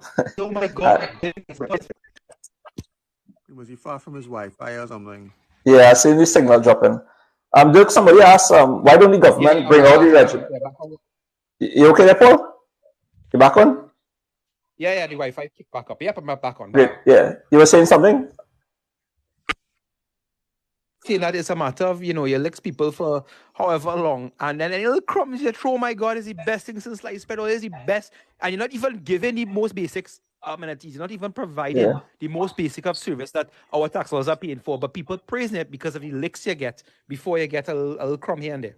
Yeah, I'm gonna bring up something there, right? And I know this has been a hot topic for everybody for the last maybe month or so. The situation with the Minister of National Security saying that crime is not his responsibility and that he throws off that blame onto the Commissioner of Police.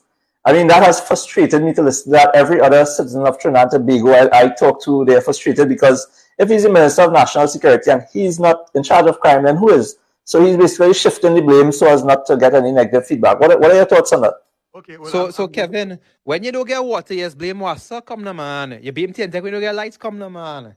no, It's not their job. It's not really their job. Like when you go and try to buy something in KFC and they say there are no chicken, well, it's not really KFC job to provide chicken, right? No. Exactly. The rest of the citizens in Trinidad and Tobago, I haven't met one person that disagrees with me, Paul. No, but I want to go this way. But can we hold him accountable for that? I mean, he goes and he says things on the newspapers and he says things like that to get people to, and some people will believe him. There are people that are supporters that are saying, well, the man is right. It's not his fault. It's the Commissioner of Police. I mean, is there something we could do about that? Kevin, I want to show you something because then I could bring it to a complete end. During COVID, there was a gentleman who used to come and speak in all of those conferences. And he would normally give us updates. We look forward to hearing from him. I'm not talking about when the Prime Minister spoke. When that gentleman came, that was the Minister of Health. We saw him in every single meeting. He is a cabinet member next to Hines. He showed us, even though people may disagree with how we handle the COVID thing, but he showed us that he was part of the policy making. He used to constantly say he has given certain directives. He would have certain doctors like all these different doctors coming and speaking after him. So he came with his team showing that we handling this. Yeah. So ministers know what to do. That man Hines is shirking his responsibility because he's incompetent. He does not know what to do, and he feels by saying that somebody else can, he would not be held responsible. That is all it is. He's like a child who broke something and then playing around and then I didn't break it. It wasn't me. He's like, Shaggy, it wasn't me. That is what. I mean, the country is really fed up where that is concerned. I mean, it feels like the Minister of National Security is passing on the baton to the Commissioner of Police. She's saying that she doesn't want to be, she's not taking it seriously. She's saying divine intervention. So they're now passing on this baton to the Prime Minister, who is now saying that he's going to have this big CARICOM conference, who out of that CARICOM conference, the only thing that came out of that was them writing a letter to the United States to say, well, stop selling the guns. And the only person that seems to be raising their hand is, strangely, the Minister of Works, who just got appointed a couple of days ago, and he says he will have a handle on crime. They're passing the baton so many times that, you can't really blame someone. Nobody's taking the blame and saying, well, I'm going to take charge of crime in Trinidad and Tobago. It's just all over the place. So you have a government so confused that the Minister of Works saying he's going to take care of crime, right? That's how confused they are. We have a Prime Minister in waiting. You understand? And when that Prime Minister sits down inside of the chair, crime will come to an instant halt. Even before he puts out a policy, bandits will say, all right, the days here done. You understand? Yeah. And when that Prime Minister is coming, it could be less than 2 years, the way things are progressing, but that Prime Minister is coming. And it's not Basil Pandey. Nah, it's not Basil Pandey. But a man made a bad joke. And that this is the time to buy a P&M jersey, because if you wear a P&M red jersey, the bandits will say, well, you're on we side, so you're safe. You understand? But we'll avoid calling party names. We try to keep this discussion educational. So let me ask this person raised a good question, right? And it's something that I think the entire Trinidad and Tobago asking. This person raised a good question, right? And it's something that I think the entire Trinidad and Tobago asking.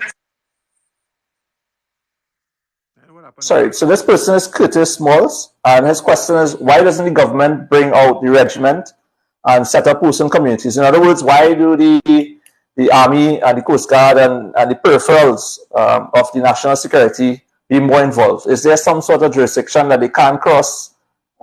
Is there something that's stopping them?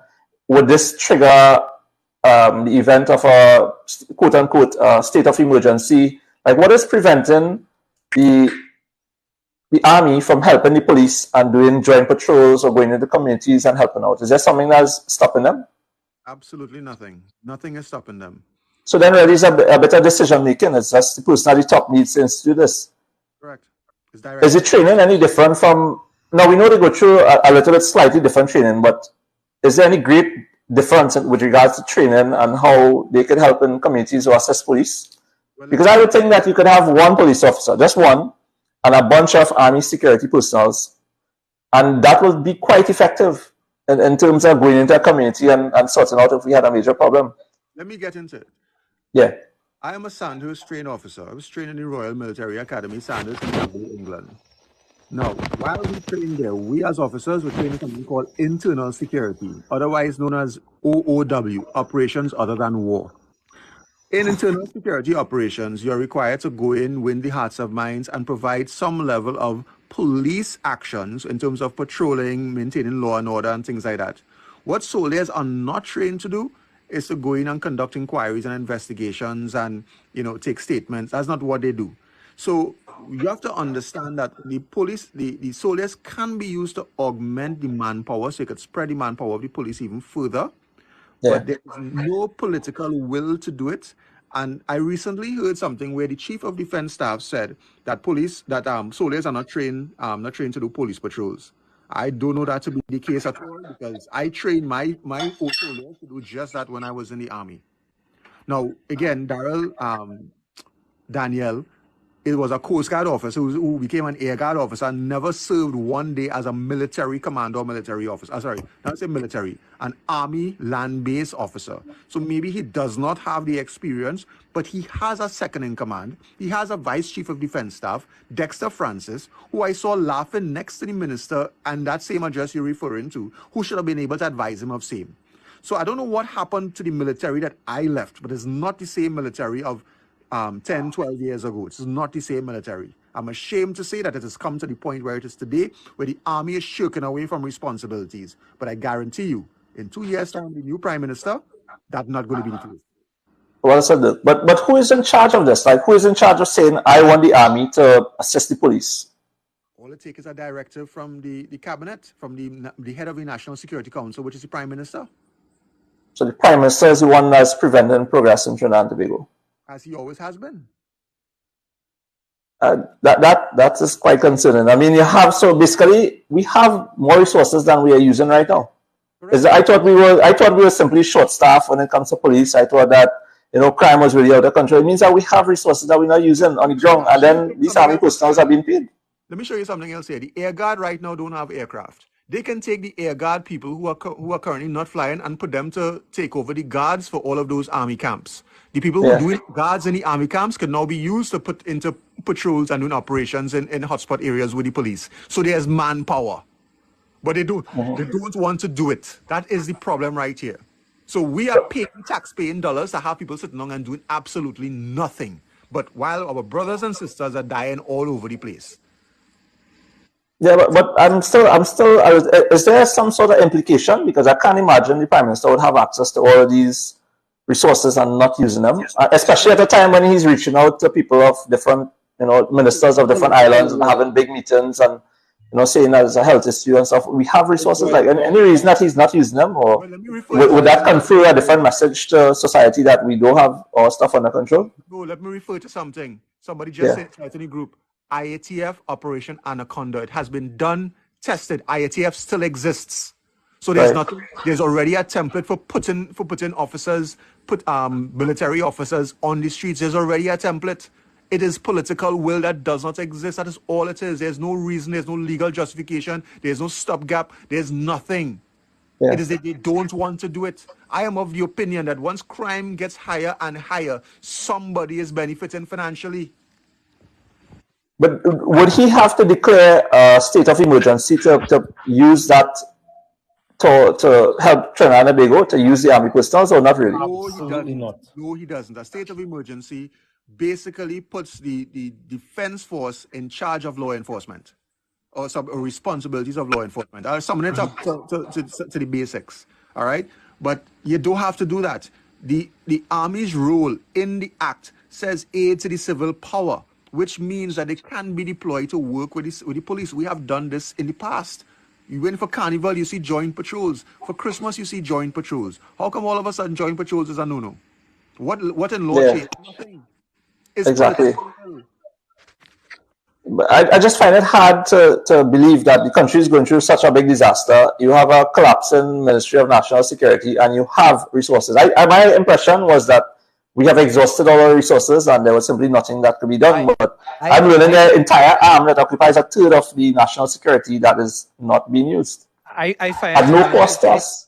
Well, Kevin, I find it very okay. You said you find that hard to believe. I find it hard to believe that the most successful commissioner of police in our time and the highest scoring person on the testing was not put as commissioner. So we find a lot of things hard to believe in this country, but it's believable, right? When you look at the facts.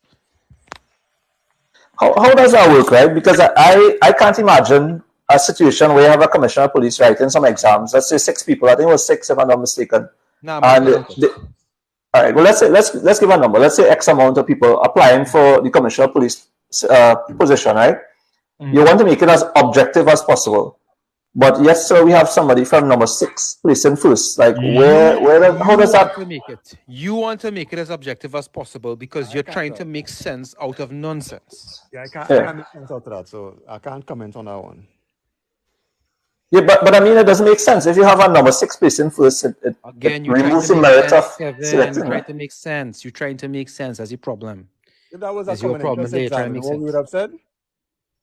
That somebody cheating. If it was CXC, somebody cheating. But somebody first position. It's like you're running a race for Olympics, right? And you give the man who placed 8th the medal, and you have the man who placed first watching him and saying, "Well, what's happening?" Yeah. You know. And then you have the officials saying, "No, well, that's a good pick for the winner." Yeah, I mean, I simply can't justify that because you have to be as objective as possible. Subjective means you place 6, and I still think you're a better person than the person who placed first. It's just not adding up. Anyway, Kevin and Paul, I hate to be the person to bring it up, but it is that time. Yeah, I agree with you. We've exhausted. We've gone 3 hours, guys. I think you guys are really being loved by the people who are asking all these questions. We've had a couple hundred people, if not any thousands cumulatively. So, Dirk and Paul, I want to say thank you very much for being part of this live. I hope you guys might be available. I don't know. We'll beg again at some point in time to see if we could get you guys together, such that we can have another one of this maybe in a not so far distant future. Well, I second that. I love this discussion, and I will ask your followers, please, to send you messages and let you know what topic they want us to come with next. And we will search that topic, and we will bring that topic and the issues forward. I don't mind doing this thing a little bit more frequently because we have to get the words out. You understand? We have to let people out. And I'm asking everybody who is listening, who is still here, please follow us on the NTA website because we have a lot of information that we want to put out. NTA has, the NTA has TikTok, it's YouTube, it's Instagram, it's Facebook. Please join us and follow us. I would really want to start to get more people hearing these messages and stay in tune with us because we putting out more stuff across there. Remember? Yeah. So that website is TT, if I'm not mistaken, it's ttnta.com. That's correct? ttnta.com. ttnta.com for anybody wanting to join. Paul, any last words? First of all, just thanks, Dirk, for always being me and if you know me and Dirk, we could talk whole night about security, yeah. And as ever, I think last I'm just getting on board with you guys, don't worry. Yeah, so that's the stamina we going with that. So thanks, Dirk, for always being a part of these things with me. We tend to be on a lot of interviews together for some reason, always end up there.